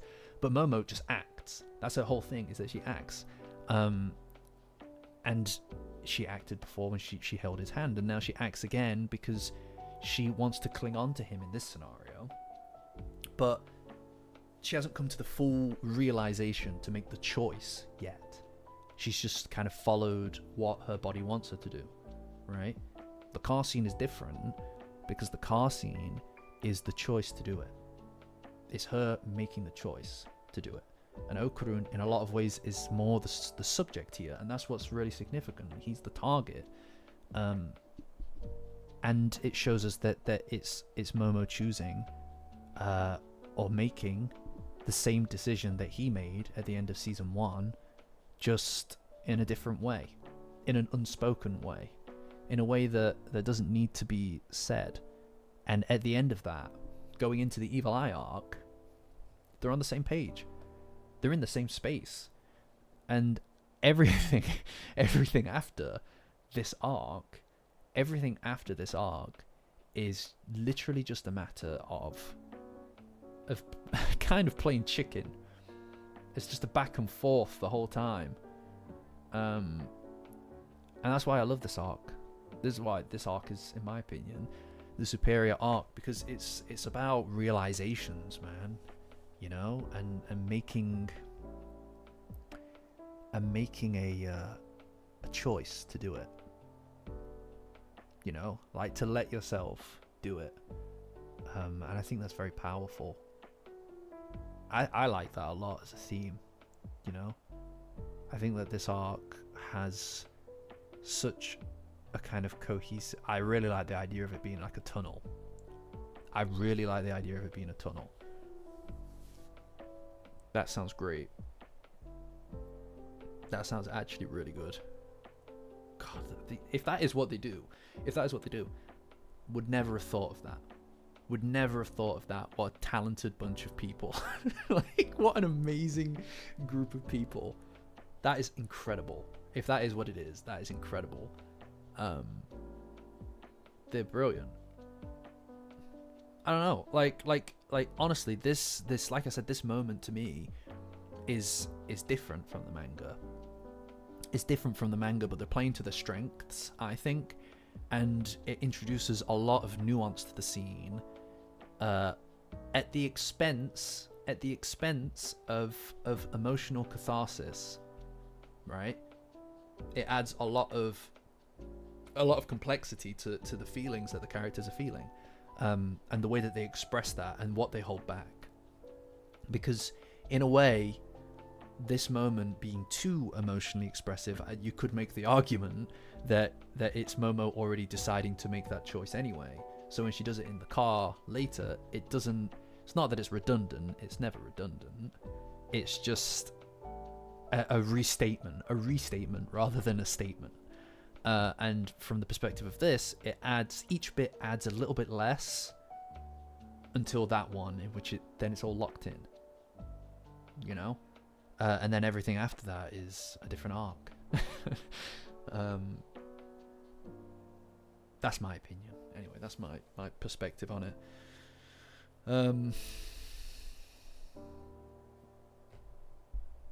Yeah, just really good. Just really good. But now that I've said all of that, I'm gonna need to rework my video, because this is the thing, guys. Like talking about it in this format for me is a great way for me to kind of like put my perspective into perspective. It's difficult for me to, and I've always been like this, but it's very hard for me to kind of just... I think people think in different ways. Some people are capable of sitting and thinking their way through something, and then that's fine and dandy. I cannot do that. Some people can write stuff down, and that's a significant solution for them. I can do that a bit, but not a lot. For me, I need to speak about things in order to properly understand how I comprehend them, if that makes sense. It just helps me discover how I feel about things and analyze my thoughts. I suspect that support that we have the same perspective on this. Like I get it more because I can talk about it. Yeah, you guys are the rubber duck, exactly. I feel like we've had this conversation before now that, because I believe you've mentioned the rubber duck thing. I think we had this conversation months ago. But this is just how I discover my understanding. And now that I've said all of this,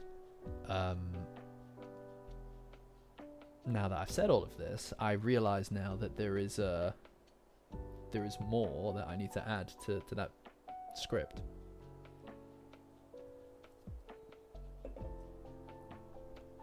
Which is that's gonna be fun.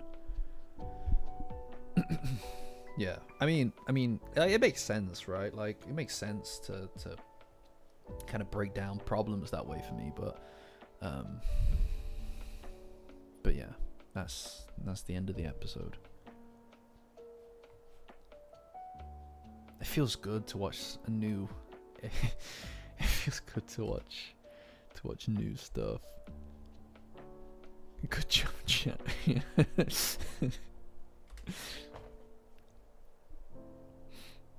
Nice work, chat. Thanks, Toaster. Yeah, you know, it used to be, I feel like it used to be kind of like, I feel like as the momentum has grown. Oh. Okay, Jenny. No worries. Have a good one. Have a good one.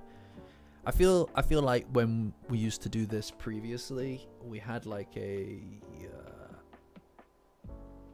there was less of a very clear momentum, I suppose. There was less of a very clear momentum to the way that we would do this, right? The way that we would get through one of these streams. And it felt like it would always drift into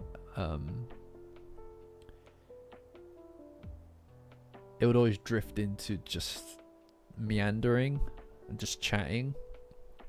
And I think that we do that a bit less now. And you know, I always liked that, you know. I think as well, as numbers kind of drift slightly to the larger side, like 17 being low for the stream is funny, right? Because this stream I think has teetered around 40 at times in viewership, which doesn't sound very high, but that's pretty high for us for this stream. Testament to a good thumbnail, guys, and a growing audience, and a healthily growing audience. But yeah, it doesn't feel like we do as many chats, you know.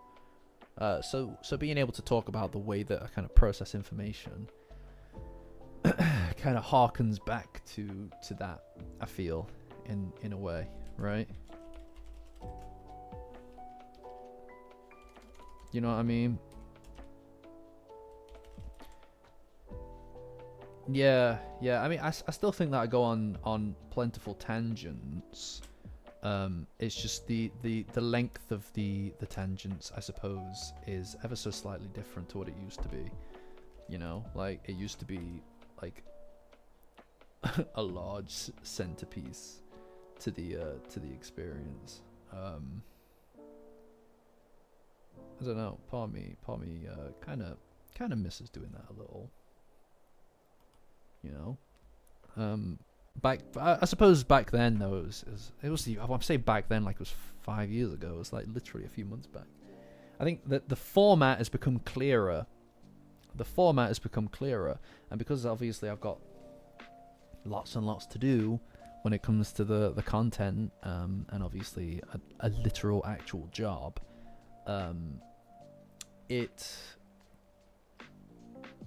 It can feel like you know, you can't really go on until 1 a.m. kind of thing. You can't do that at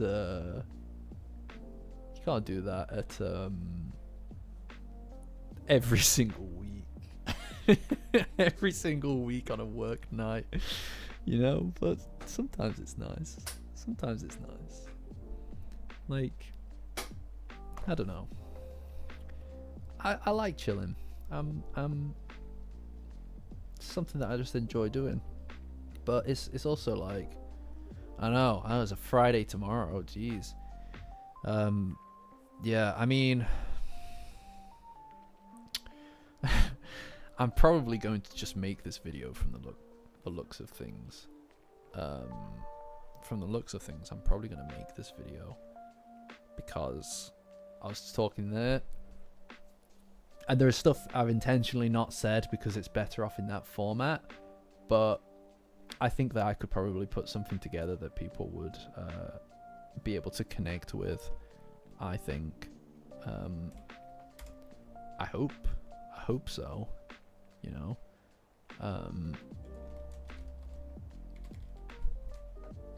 So that would be pretty exciting to me. You know, being able to put together some a new video, because there's no thrill. There's nothing like it, guys. There's nothing like it. Coffee date tomorrow. Yeah, I hear you. No, genuinely, there's nothing like it. Putting together a piece of content and releasing it is pretty crazy. Maybe. I mean, if I'm no, I don't. Maybe not. Like, what I'm thinking is, if I were to write the content. That's alright, Ben. I hear you, dude.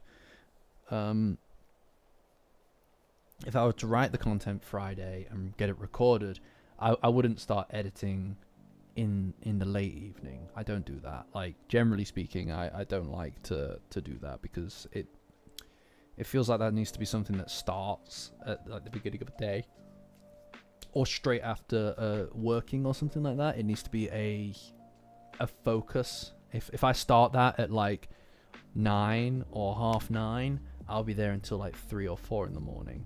So I think that this is something that quite easily, it just given the narrow scope of the project, if I were to write it, comfortable with it, record it tomorrow, I would start that on Saturday. Start editing it on Saturday, and you know, it could take like what,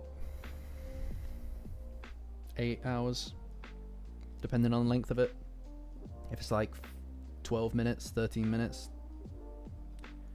yeah, I could see that taking like 7 or 8 hours, something like that, maybe a bit longer. So that wouldn't necessarily mean that I have to scrap any Friday plans, right? Ideally, because it's been a while since we've gamed.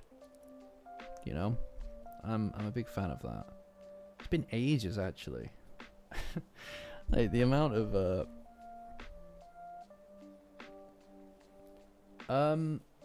editing is actually a little easier. It's a little easier now that there's more footage, actually. It means that I don't need to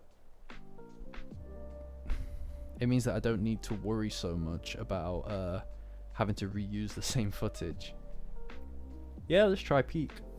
Let's do it. Yeah. Dandadan, Yokai Tears, we'll have a chat on Mount Olympus about this, just so that we can make sure that it's as fair as possible, but I don't see why not. Sounds fun to me. I also want to play some Helldivers too. I'm behind in everything. I feel I'm behind in everything. The thing about like the channel is you don't realize how much time it eats up. Like you know, you're here doing videos, keeping everybody community engaged. Streams, you know, that's 1 and now 2 days a week that are basically dedicated to streaming.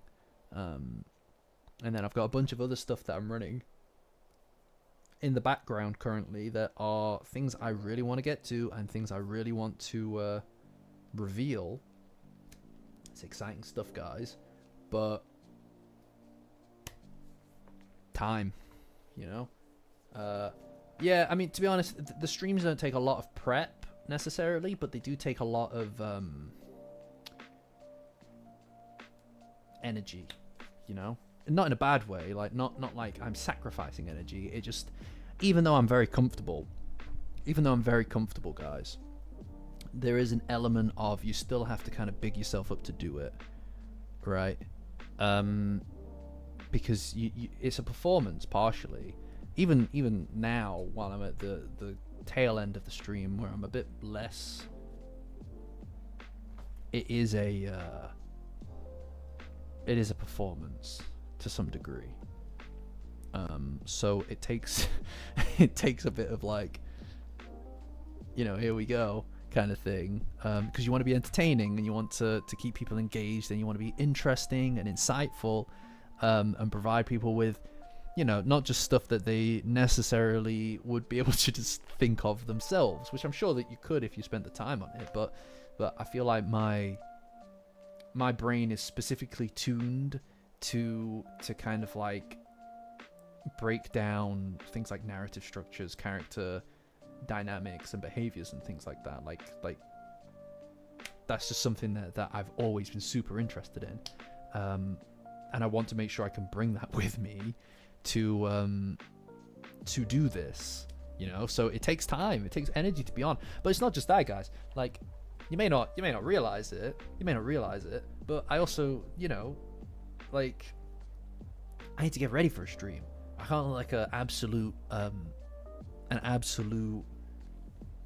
mess before a stream. I have to shave. You know, I have to just shave. I need to make sure that my hair is not absolute state. It's like, thank you, support. I appreciate that. It's just a lot, you know. And it's like, I'm not complaining. I'm not complaining. Do I shave? Of course I shave. I am a grown man, you know. I'm an adult. I'm a grown up. I don't shave every day. Obviously, it's like every 4 days. Well, these days, every Monday and every Thursday now. I never said I could grow a beard. I grow a horrendous. No. I grow a horrendous mustache, and then also here and here, like a soul patch, and then little speckles over here. It's awful. It's dreadful. You don't want to see it. Trust me. It's not even fun. It's not even fun to see. It's just not good. Yeah. It's not good to see. All right. But I'll leave that there. Okay. It's not good. November strips. I don't think so. No. Anyway, my point is, I'm losing my point here. It takes energy. To do. But I mean, like, in the same breath, I'm energized by this, right? Like, this isn't fake. This isn't fake energy. I am energized by this as well. It's just the process of going into it. It takes a little bit of work, right? And I enjoy doing that because I enjoy doing this. But yeah, I mean, my point is that also kind of like, it means that there isn't a lot of time. The coke. Who told you about that? Who you been talking to? But to Jelly's point, I don't really have time for all of these things. I don't really have time for all of these things, but you have to make it work, right? I told myself,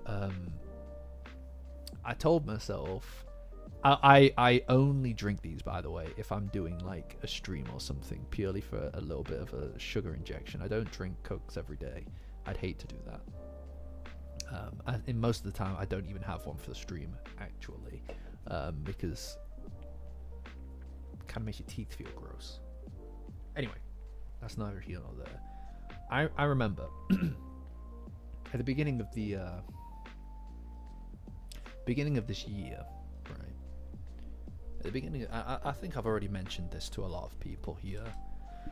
I've talked about it on a stream before, but at the beginning, basically, at the beginning of a year, everybody takes, like, not everybody, but some people take New Year's resolutions, right? I'm going to go to the gym, or I'm going to do this. And it's like, in my perception of things, it's destined to fail, right? That's a failed objective from the get-go, because you've put yourself on a very specific track, right? And it's hard to keep up with anything like that. You don't know what's going to happen in the year, and then it starts to fall apart, and then suddenly you crash out, and you're just like, oh no, I failed my resolution or whatever. I'll get back on in a week. I'll get back on in when I finish this thing, or when I've done that thing. The problem is that when you do that, like I said, you set yourself up for a failure. So I don't do resolutions. However, I did watch a video by CGP Grey,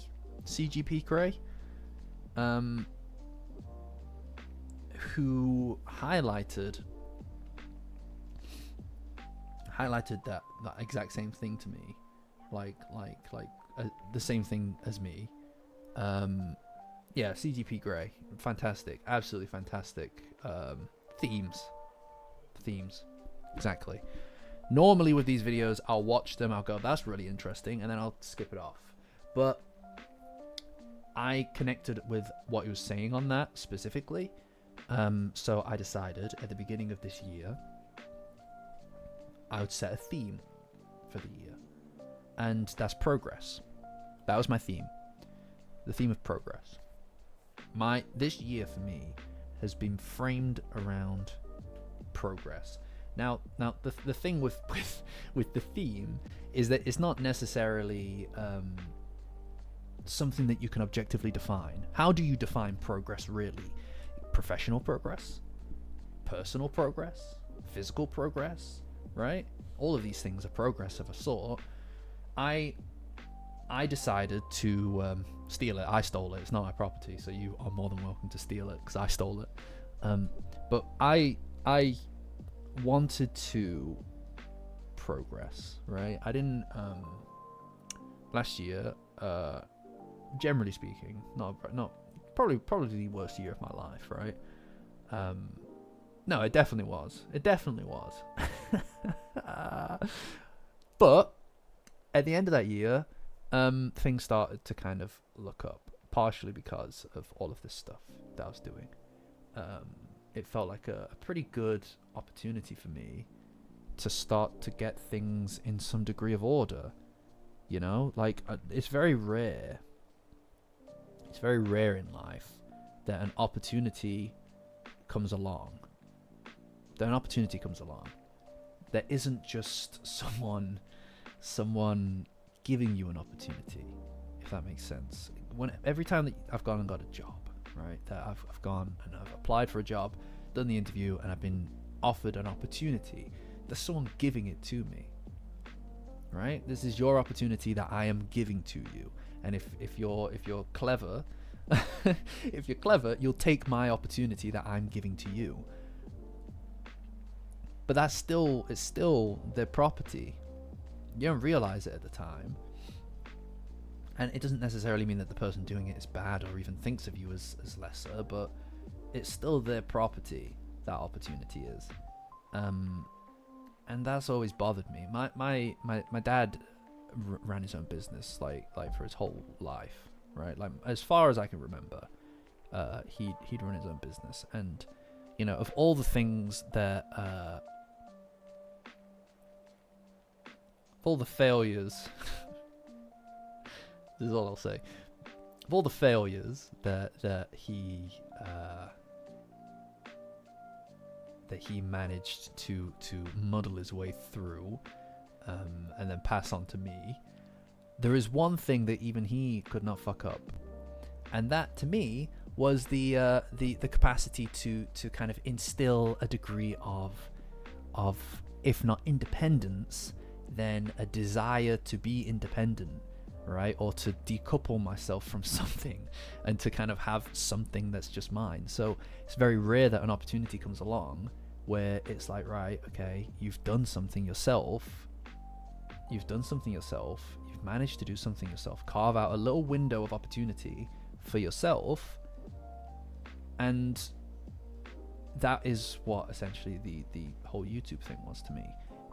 I saw an opportunity that I'd carved out myself because of something that people connected with. And at the end of last year, at the end of December, the beginning of January, I wanted to make a choice, you know, a thematic choice, the decision to align this year with whatever it is that I consider to be progress. Right? And that doesn't mean that this month is going to be physical progress month or this month's going to be professional progress month.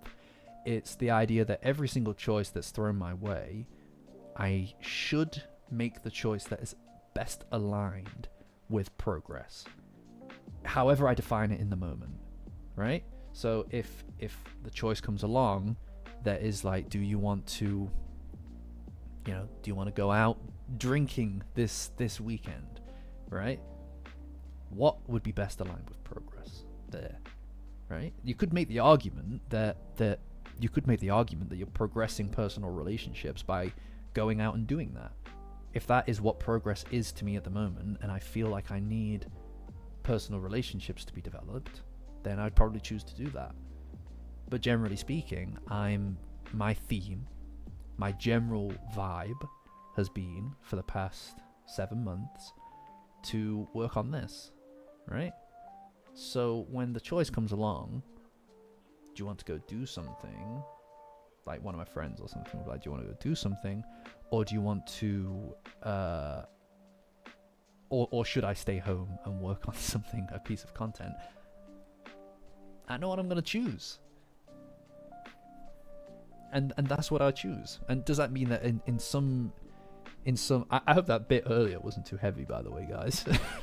that was a bit maybe a bit much. That was a bit personal, but yeah, so at times that means that your personal relationships take a hit, right? The ones that are really going to stand the test of time will stay there, and the people who in my life who understand that this is something I have to do, I have to focus on, is people who are going to understand that, and they're going to stay there, and they're going to wait for you to do that, you know. And that's my thing right now. This whole thing is my thing. So yeah, I don't really have a lot of time to do much. Even this, I don't really have as much time, because obviously your baseline is the most important, right? I need to secure the bag. But the fact that I don't work on a Monday is a choice, right? If I wanted to work a Monday and get an extra fifth of salary, I could do that, right? And like my workplace would be happy for me to do that. But I've made it pretty clear, and they've respected it, because I actually have a really decent workplace. But they understand that that's something that I feel like I need to do, and here I am doing it, you know.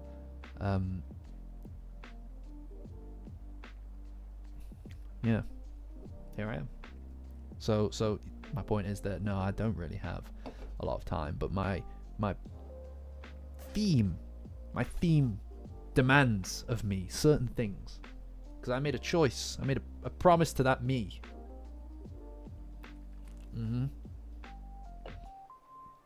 Seems to be working, yeah. But this is the thing, though. Like, I also didn't anticipate that you know, I'd be able to build as many excellent relationships through this as well. Which is cherry on top, really, isn't it? Like you know, it's nice.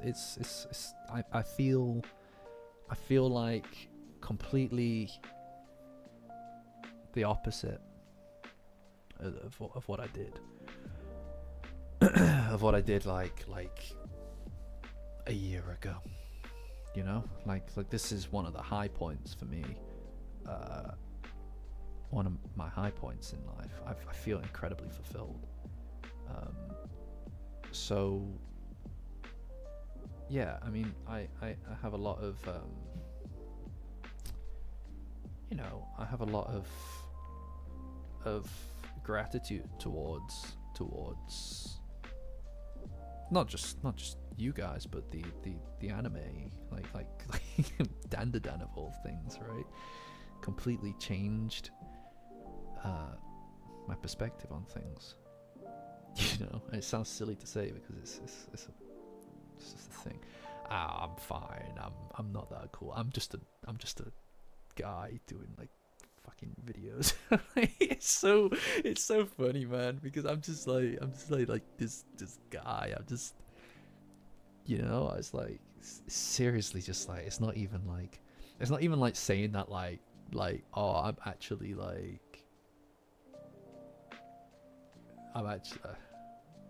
I don't know. It's funny. If you guys, if you guys, if you guys were me, you'd understand.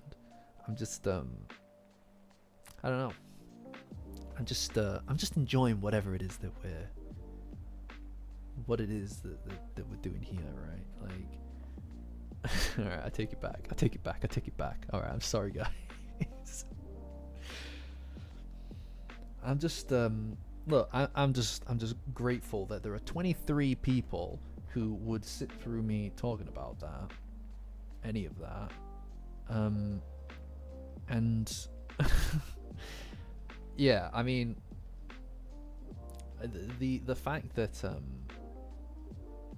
that there is a place, that that I can say that I made, that's been an outright positive in people's lives, is you know, like that. I can't. That's like it's do you know what I mean? Because a lot of people, I think, want to do good, but it's really hard to do that, or to know how to do that. And I think that in 2025 especially, it is impossible to know what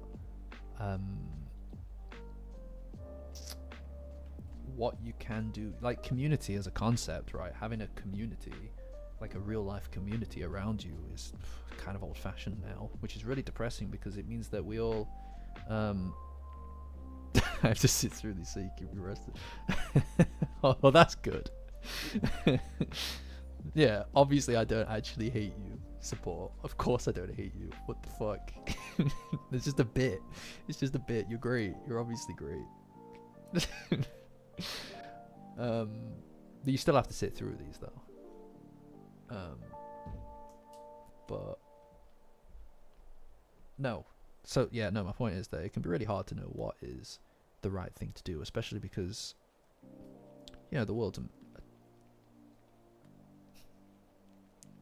mess, man. Like, it's a huge mess, and it's hard to know what is the right thing to do. So being able to bring that down to not local in your vicinity, like literally a proximity local thing, but local in scope. Creating like a digital local, I think is important, because you can see the way that people's lives are impacted, and you can see the way that people connect with each other, and being able to have a space where people can be, not just connect with each other and be decent to each other, but also express that, right? It's really hard to and this is something that I think is incredibly relatable to Momo, and something that I've always struggled with my whole life. I still struggle with it now as well. It's hard to be open, like how the hell do you know what I mean? Like, it's not, that's a learned trait. To some people it comes more naturally, and to others it doesn't. I think that a lot of people who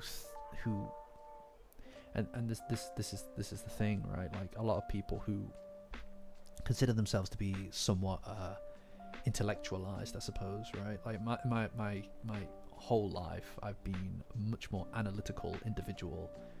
That's not, and this is the thing, being intelligent and things like that, everybody has a degree of intelligence, and I think that being analytical doesn't necessarily make you intelligent, nor do I think that being analytical necessarily is a positive thing. A lot of people treat it like it's just a boon, but it's not, because it comes, a lot of the time, it comes with a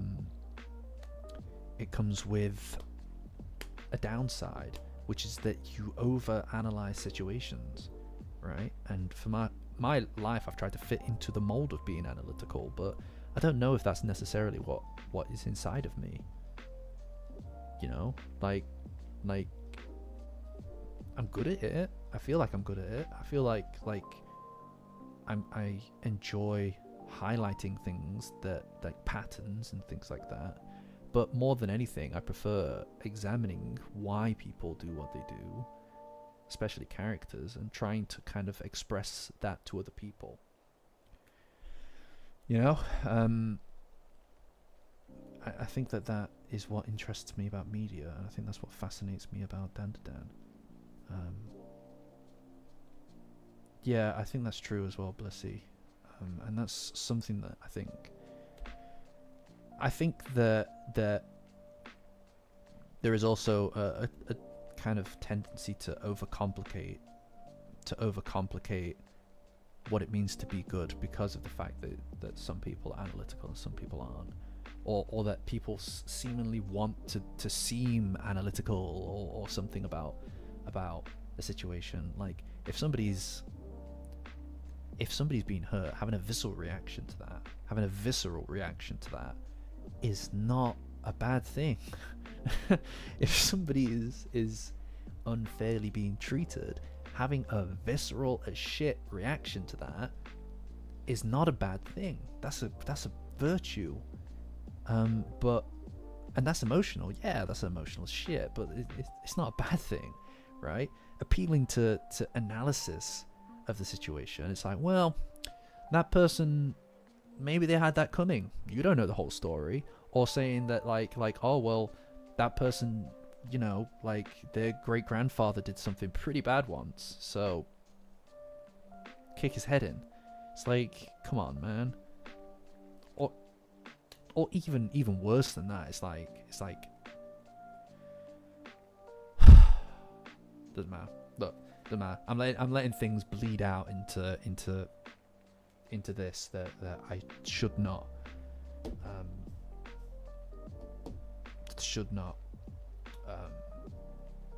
It's a real. I suppose that's true, Blissy. I don't know. I think that a lot of the time we could just boil things down to doing what's right. You know, like, I don't know. It's a very strange thing as well, because like, well, there's 20 of us here. And it's like, at a certain point, this is a platform, right? Like a platform that I have. And I do think that people who are in any way, shape or form platformed, especially now, in small ways, have some degree of obligation to try to get people to just think a little bit about people. You know, there's a lot of people in all kinds of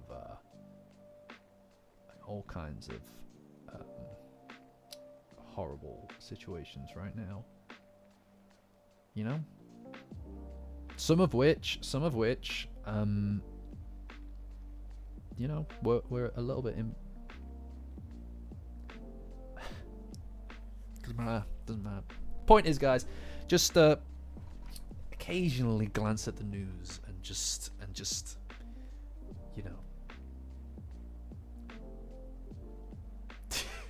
you know, it's one of those things that literally every single day I think about. So it's not a nice thing, but it's worth thinking about. It's, you know, especially for those of us who are in a spot that is comfortable, because, you know, like I find that just like how obviously for me the pendulum has kind of swung the other way emotionally this year, there is a balance to all things. You know, we can't live good lives without other people, without that being at somebody else's fucking expense, you know. I obviously, look, you guys know what I'm talking about. I obviously can't say any more than that, because this is not a platform for it. You do not get treated well on this platform for it. But, like, you know, I just want you guys to know that that's important to whatever degree I can. But we should move on. We should probably move on from that. But yeah, it does feel like that was kind of like Like for the past however long, it does feel like we've kind of had a little bit of like an old-fashioned kind of chat. And by old-fashioned, yeah, I'm sorry. I'm so sorry that I feel like I need to talk in fucking riddles about something as important as that. I swear to God, it's so important, guys.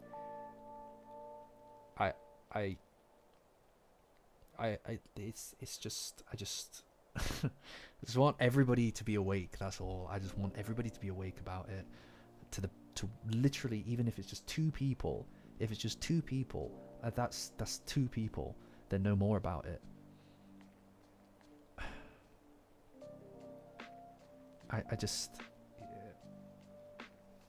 I don't know. It's one of those things as well that it's like you know, like doesn't matter. Yeah, no, if we need to, if I decide it's worth talking about, I'll talk about it on a stage, but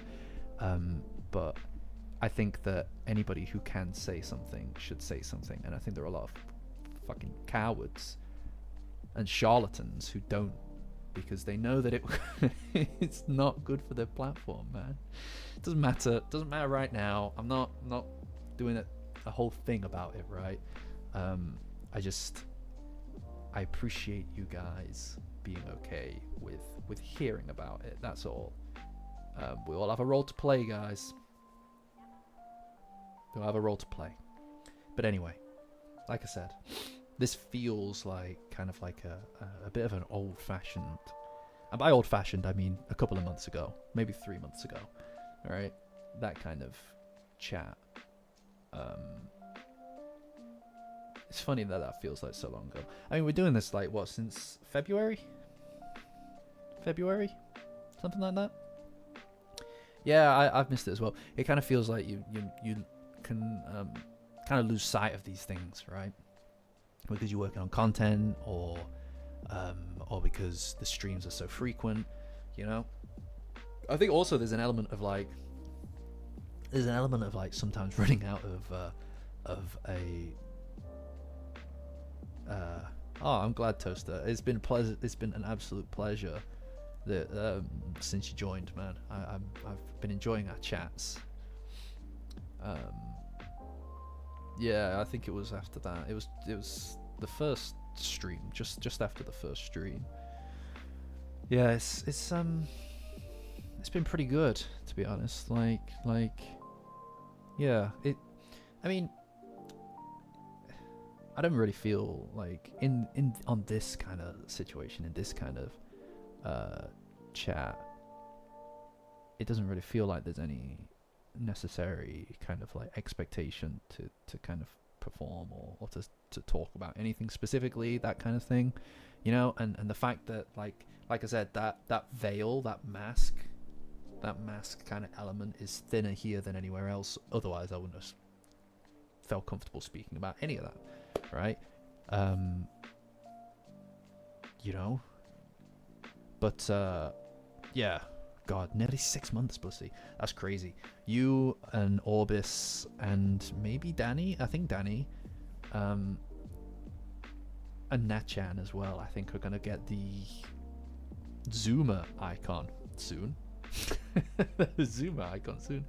YouTube member. You either get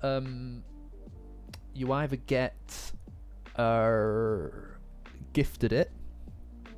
You either get gifted it, or you can join as a member. I believe it's just underneath the video, join as a member, or either that or it's on my page. I don't really advertise it as much as I should, I don't think. I don't really know how to ask people to join a paid membership. It kind of feels a bit weird, you know. I think there's also an element for me that it's not my business. Or Patreon is better, yes. Patreon's a better cut for me, and it makes sure that less of your money goes to the platform, but they don't give you the emojis that you get on here. So it's you know, it's down to you. But for me, and again, it's not really my business, but part of me it struggles, I think, to kind of like promote the memberships and Patreon paid tiers, because I don't want anyone who's in a worse financial situation than me to feel like they need to do that, because I don't, at the same, on one hand, I don't want to go around saying, oh, I'm totally fine financially. I am fine financially, like I'm not going to be kicked out into the streets, but like I'm not like a rich guy. I live in a 1-bedroom flat, right? Like like barely. And yeah, I mean, my bedroom and my living room are basically the same space, because this used to be my bedroom and now it's my office. So I'm not like rolling in it, but also I'm not like I've got like a job and stuff. I'm fine. I don't want people who don't have those things or struggling with those things to feel like they need to support the channel, because you don't. Like nobody does. I would love it, but that's not a great message. I don't want to be like saying kind of don't support the channel, because then it looks like I'm just like oh, I've got money and stuff, when it's like I'm just like a working schmoes, right? You know, I've got student debt. Yeah. Yeah, I've got student debt. I've got loads of it. How much do you want? It's like, you know, so it's kind of like, so I don't mention it because I don't know how to promote it. Because on one hand it looks like I'm like trying to get people to sign up, and then on the other it looks like I'm saying like, oh look at me. It's like, and when in reality I'm far from that. So it's like, it's kind of a, yeah, but that's a hard marketing thing, you know. That's a hard thing to market, is kind of like, give me money maybe, but also don't, also if you don't want to, right? It's like, oh look, Orbis is a Zoomer tier. Orbis is a Zoomer tier. Nachan, you're probably going to be days away from Zoomer tier. You're probably days away from Zoomer tier. That's crazy. Yeah, Orbis was the first member. He joined as a member on, I want to say, the Evil Eye Arc video. I think he joined on the video. Zoomer tier. Yours on Monday. That's crazy. You must just all be on Monday. You must all be on Monday. So is Tim as well. So is Tim. And then Manu. That's crazy, guys. Thank you. That is genuinely unbelievable. That's so wild to me. That is just unbelievable. Yeah, you're very well. Well, if Blissy is on Monday, then so are you, because you've got just a bit more time on than she does, and so does Tim. But I presume that's like you all joined in the same session, just a few minutes apart from each other. That's crazy, guys. You're all crazy people. That is absolutely absurd. Oh my god. I can't believe it. I can't believe it, guys. That's crazy to me. Genuinely can't believe that. Thank you. I like, it's so strange to have people supporting what you do. It's so crazy to have people supporting what you do. It's just fucking surreal, man. Like, you know. It's so crazy. I know, 10 years. It's like 10 years, isn't it? Or I think it's 5 years, but recently they've upped it. They've recently upped it so that you can ink. Yeah, okay. So how it goes is your thank you, Jellies. I appreciate that. It is crazy support, but I wouldn't change it for anything. New member Kinta, 1 month Turbo Granny, 2 months Psycho, 6 months Zuma, 1 year Vimola. So Vimola tier Vamola tier lasts a year.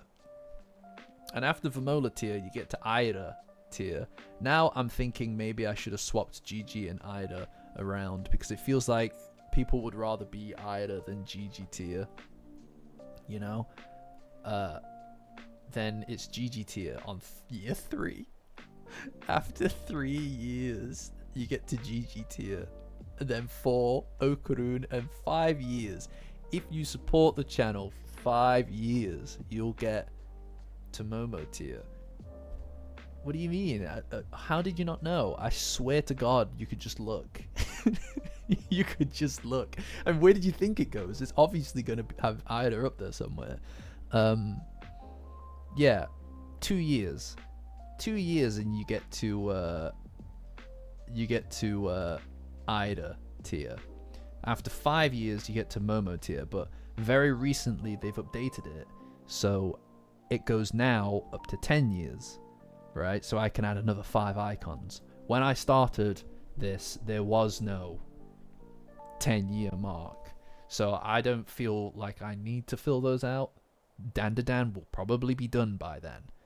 Yeah, Blissy, I think that Dandadan by that point, Dandadan is going to be done. It'll probably be done in like 4 or 5 years, max. Right, like that's what we're talking about, like 3-4 yees, maybe 5 max, and it'll be done, right? So we're gonna need to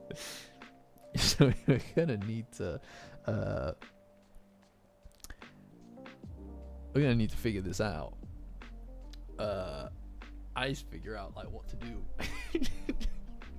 I'm gonna have to start doing my own videos, become like an absolute just disgrace who just lives in the glory days. I'll occasionally like send out the Patreon emails to you guys. You'll all be busy doing your jobs and stuff, and I'll be like, hey guys, want to do a watch through of the GG defense video? It's like everybody's loved GG for years now. All right, that's really old school. I'm like, come on. I'll be like, come on, renew your membership. You almost got to GG tier.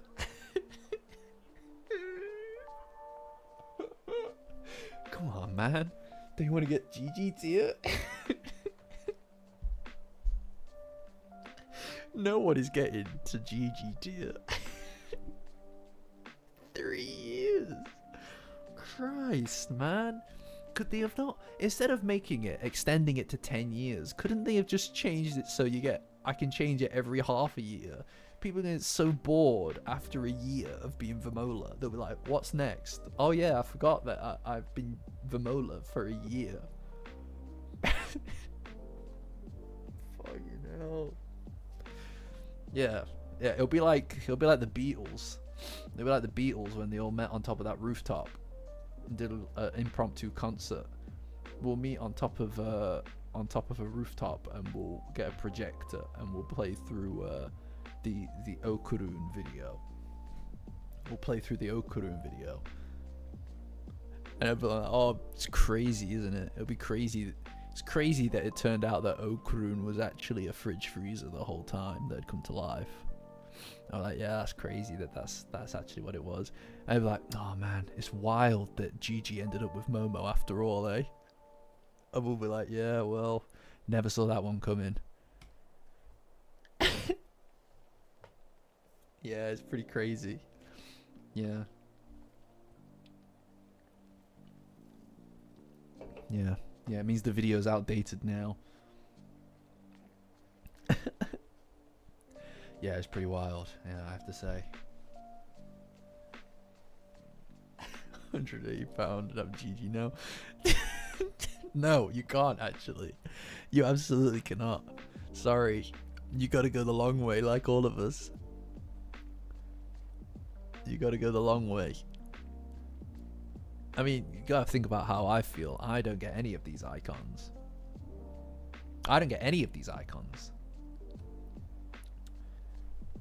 Okay. Oh, what? They gave you a... Post it in Discord so I can see it. Was it actually of my channel? Because I'm gonna just be honest with you guys. Everybody Googled their own name, alright? I've asked ChatGPT to discuss relevant channels in the Dandadan space, and it's never ever brought up my name. It's humbling. It's humbling. It's like, who else is doing it, man? It's like, like anime balls or whatever his name is. It's like, oh, okay, I guess he gets more views than me by a lot, right?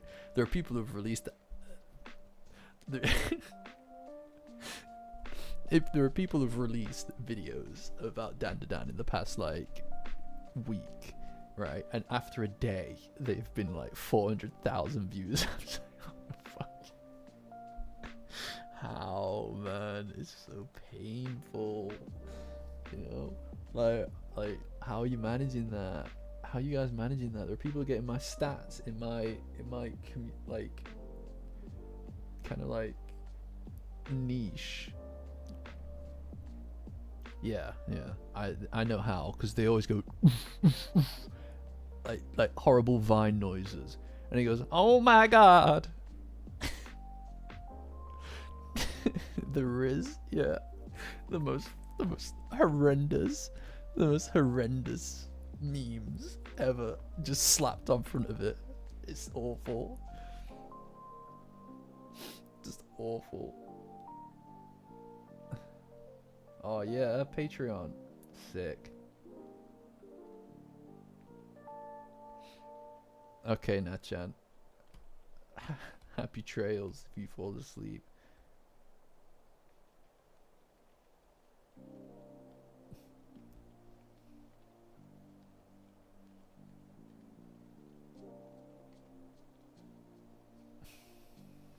Yeah, I don't know. I'm not sure. I mean, I don't know why you can't join Serpo. I assume that your age rating is within the thing, like you've not got an incorrect thingy on there, right? Yeah, exactly. 500,000 views. I could do it as well if I wanted to. If I wanted to, I could do it. I feel like I'd fucking nail it. Legitimately, if I tried to make a shit post, I'd fucking nail it, man. I'd do such a good job. I can feel it in my bones. Alright, yes, I remember that support. I remember that. Second channel, no, I can't. What was if it's incredibly successful? What then? What do I do? What do I do if it's incredibly successful? Then I'm toast.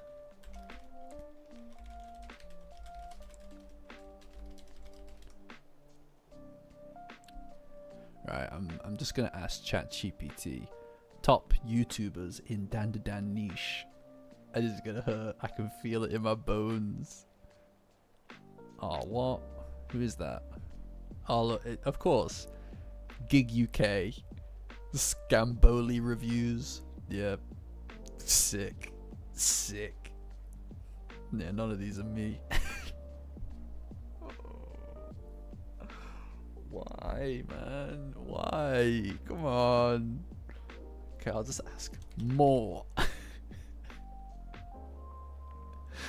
Gig UK. Oh no. Oh, it hurts. Come on, man. More. Come on. Come on. This is bullshit. What do you mean? You've mentioned these guys loads. Maybe.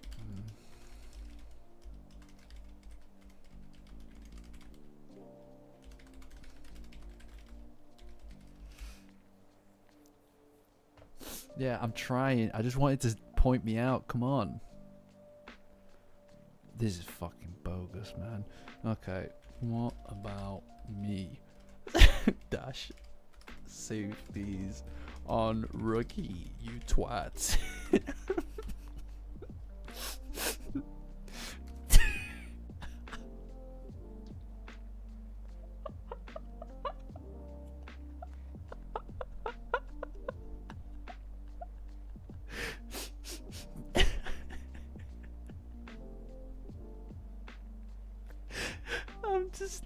I'm just like, what about me? Safety's on Rookie, you twat. He's like, my sincerest apologies. Safety's on Rookie, you absolute legend. Just fuck off, man. Now you're being a dick. You do make Dandadan content. It italicized do. I can't share it with you because I've got a bunch of my secret projects along the side of it. But it italicized the do. You do make Dandadan content, and not only that, your videos actually italicized go hard. All right, you don't have to be a douchebag about it. You have to be such a douchebag about it. It just lists off 3. Right, so how I did this, right, is I asked it and then said more twice, and then I said maybe one with a Metal Gear Solid reference name in the channel's title, and then they were like, no, I've never heard of him. And I was like, what about me? Safety's on Rookie, you twat. And then he was all like, oh yeah, you do have a Metal Gear Solid name, and you do make Dandadan content, and they go hard. I was like, what is your fucking problem? You're such a douchebag. I'm proper through with you, my dude. Alright, I'll screenshot it for you, but I'm like really upset with this. He's such a dick. I just don't. What's his problem? Yeah, no, this is the worst thing. Copilot. How do I get Copilot? What is that? I feel like an old person. Do I have to activate it? Is it like a Windows thing that I have to activate? I don't mess with AI usually. So bad. I can't believe that goddamn robot did me like that. I can't believe it did me in like that. It's just this fucking. It's so rude. Alright, thanks. Yeah, if it's bad, don't send me it. I don't want to know. I don't want to know. Just can't take it. You're not just in the niche, you're defining it. Then why don't you know who I am? Yeah, that was rather rude, don't you think? The trick is to always pose it as a question, because then it will go, yeah, I was really rude there, my bad.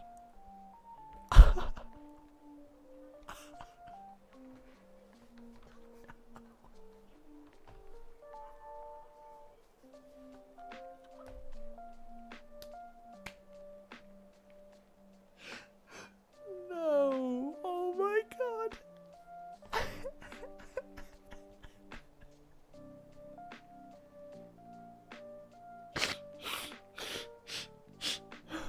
I said, that was rather rude, don't you think? You're right, and I'm genuinely sorry for that.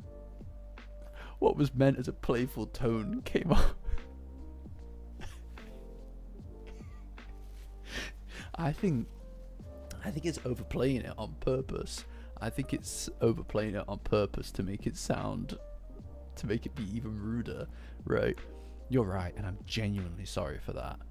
What was meant as a playful tone came off as dismissive, especially when you were, and this is the bit, especially after you were clearly pointing out something personal and meaningful. What the fuck is that supposed to mean, dude? What the hell? What the hell? It's like you're putting serious thought, emotion, and style into your work. Italices with, close italices, a name that's not only clever, but also emblematic of your voice in the space. You deserve recognition and respect straight away. And I messed up, that's on me. Bootlicker, bro. It's a bootlicker. I'm gonna tell it to stop bootlicking me. Stop bootlicking.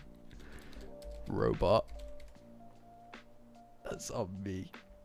Oh my God. He's getting annoyed now. Fair. Consider me recentered. You called me out and I messed up and I owned it. That's not bootlicking. That's accountability. Oh yeah, he's got a tone now. But I also get the impulse to swat away anything that sounds even over apologetic or performative. You're right to keep the tone sharp. Here's the deal. Here's the deal. You've got a smart name, a clear point of view, and actual narrative conviction in your Dandadan videos. Not just vibes, but structure.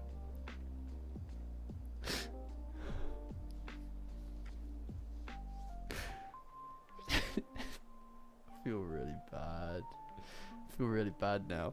Nah, go back to your glazing ways instead. I like that more. Nah, I bet. And then it's gone back to being an absolute, going back to glazing me bad. I'm not even gonna repeat it. That's just like, that is bootlicking. That is bootlicking. That's actually a really good point. It's mentioned Discord here, actually.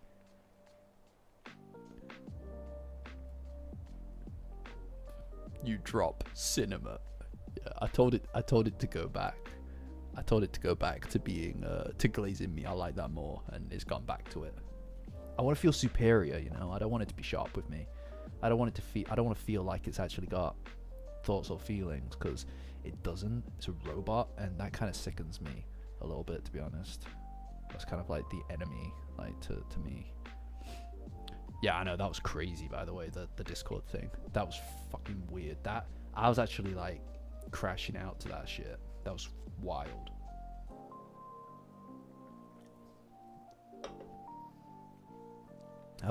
I almost had like a mental breakdown because of that. I was losing my mind. Because I was like, how do you know about that? It's just like, lucky guess, idiot. It's like, what the fuck do you mean? That's not possible. And it's just like, maybe I'm onto something. It's like, what the hell? Of course I do, Ben. I don't like robots. I killed them. I killed them in thingy, Helldivers. It's my main thing. I like fighting the robots the most. Damn. The channel is at 4,122 subs at the moment. It's not far off. We might hit 5k by the end of season 2, guys. Just need to keep making content. Just need to make content. Tell you what, imagine working with an editor. Can you imagine? Can you imagine? If I had an editor like that. I don't make any money on it, so I can't pay anyone anything. I don't make enough money to pay anyone anything. They'd be working for pittance. They'd be working for a pittance.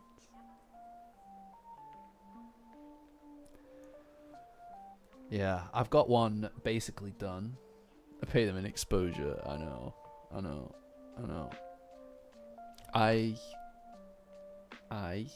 have a video basically finished. But I think I want to do this one that I started writing today and recorded today instead.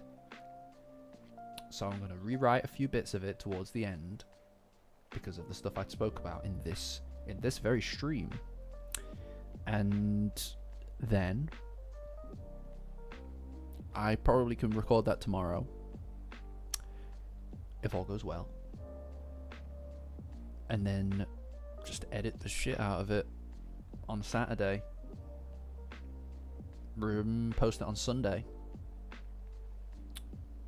Yeah, that sounds like a plan to me. And then that other video will be able to sit until next week.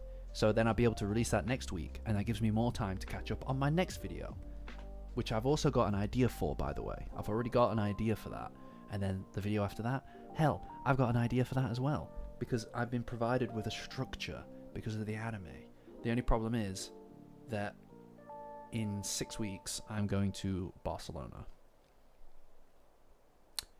for worky poos, which will take up probably a whole week. So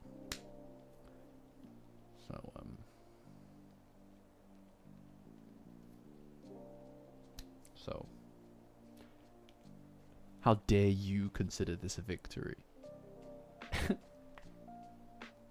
The car video, oh my god. I don't know if I can. I don't know if I can do that as well. Maybe I can. I don't know.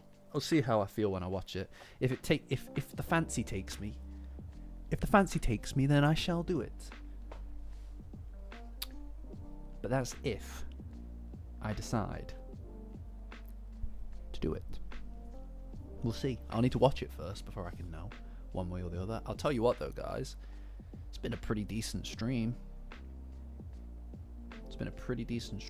We've racked up nearly 500 views on the live section alone, so that should pick up a little bit more as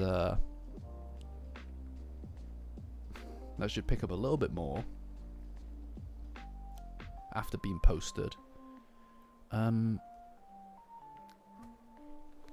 Good stuff. Blooming good stuff, that. Yeah, big fan. I mean, I think this is another thing as well in this specific niche as well. I don't really think that many people are doing what is being done here on so many different fronts, and the ones that are, I don't necessarily know that they're as in tune with their audience as we are with each other. You know, I don't think that they could take these turns, right? I think that they could kind of take these turns in the way that the conversation goes. That's true, Blissy, but I do feel like, despite the fact we haven't picked up a new member, I think that the average concurrent viewership is quite a bit higher, even now at the late stages of it, which to me shows, like I mentioned to those of you who are on the stream on Mount Olympus, shows to me that the audience growth is steady, arguably slow but steady, but the people who are here are sticking around, you know. Don't go as hard. Yeah, exactly. But the ones who are sticking around and they're interested in being part of the wider community, and to me that is a far superior way to build a community, you know. It means that even if Dandadan starts to, it goes away for a bit, it means that we can figure out other stuff as well, you know, because there's lots of things out there, and we'll find them all. But anyway, a quality view over quantity. Exactly. Yes. The the statistics don't lie. I'm very, very proud of everything that has been achieved this year on the channel. It's quite magnificent. Quite magnificent indeed. This has been incredible, and frankly, this month has been the best month for the channel so far, and we're not done yet. These 3 weeks, right? These 3 weeks of season 2, have outperformed every single whole month so far. You know. So we're well ahead, and getting out another video, I think, would potentially even boost that further, which is very exciting to me. All of the videos are performing pretty well. They've pretty much they've slowed down a little bit, but they were for a while there dragging in like 13,000 views every 2 days, so like 6,000 to 7,000 views a day. It's about half of that now, which is fine, because it's been a few weeks since a video went up, but the OP video did really, really well. It's achieved like 30 something thousand views, and it's not stopping. It's slowed down, but it's not stopped. Very exciting. Yeah, I'll talk about age when Dandadan's finished. All right, let's just let's just stick with it. You know what? Cool times. I really enjoyed making it. I really enjoyed making it. It was a breath of fresh air for me to make that video. I know I don't want to talk about it, Blissy. We're not going to talk about it. Don't worry. That video was a breath of fresh air for me. It was really superb. Really enjoyed it. Which is kind of why I'm still like working on other stuff, you know. Exactly, Serpo. Which is why I'm kind of trying to work on other stuff as well that I can kind of work into an anime format. Really makes things quicker, but we'll see. You know, we'll see. I have a lot of different plans for things that I want to work on right now, but only some of them are going to get done naturally. Only some of them are going to get done, which is fine. Which is fine. You know. But right, okay. It's nearly 1 o'clock, so I'm probably going to hit it now. Thanks for joining, everybody. always a pleasure. And yeah, I mean, besides that, you know, hopefully could play some games tomorrow. We'll see. I don't see why not though.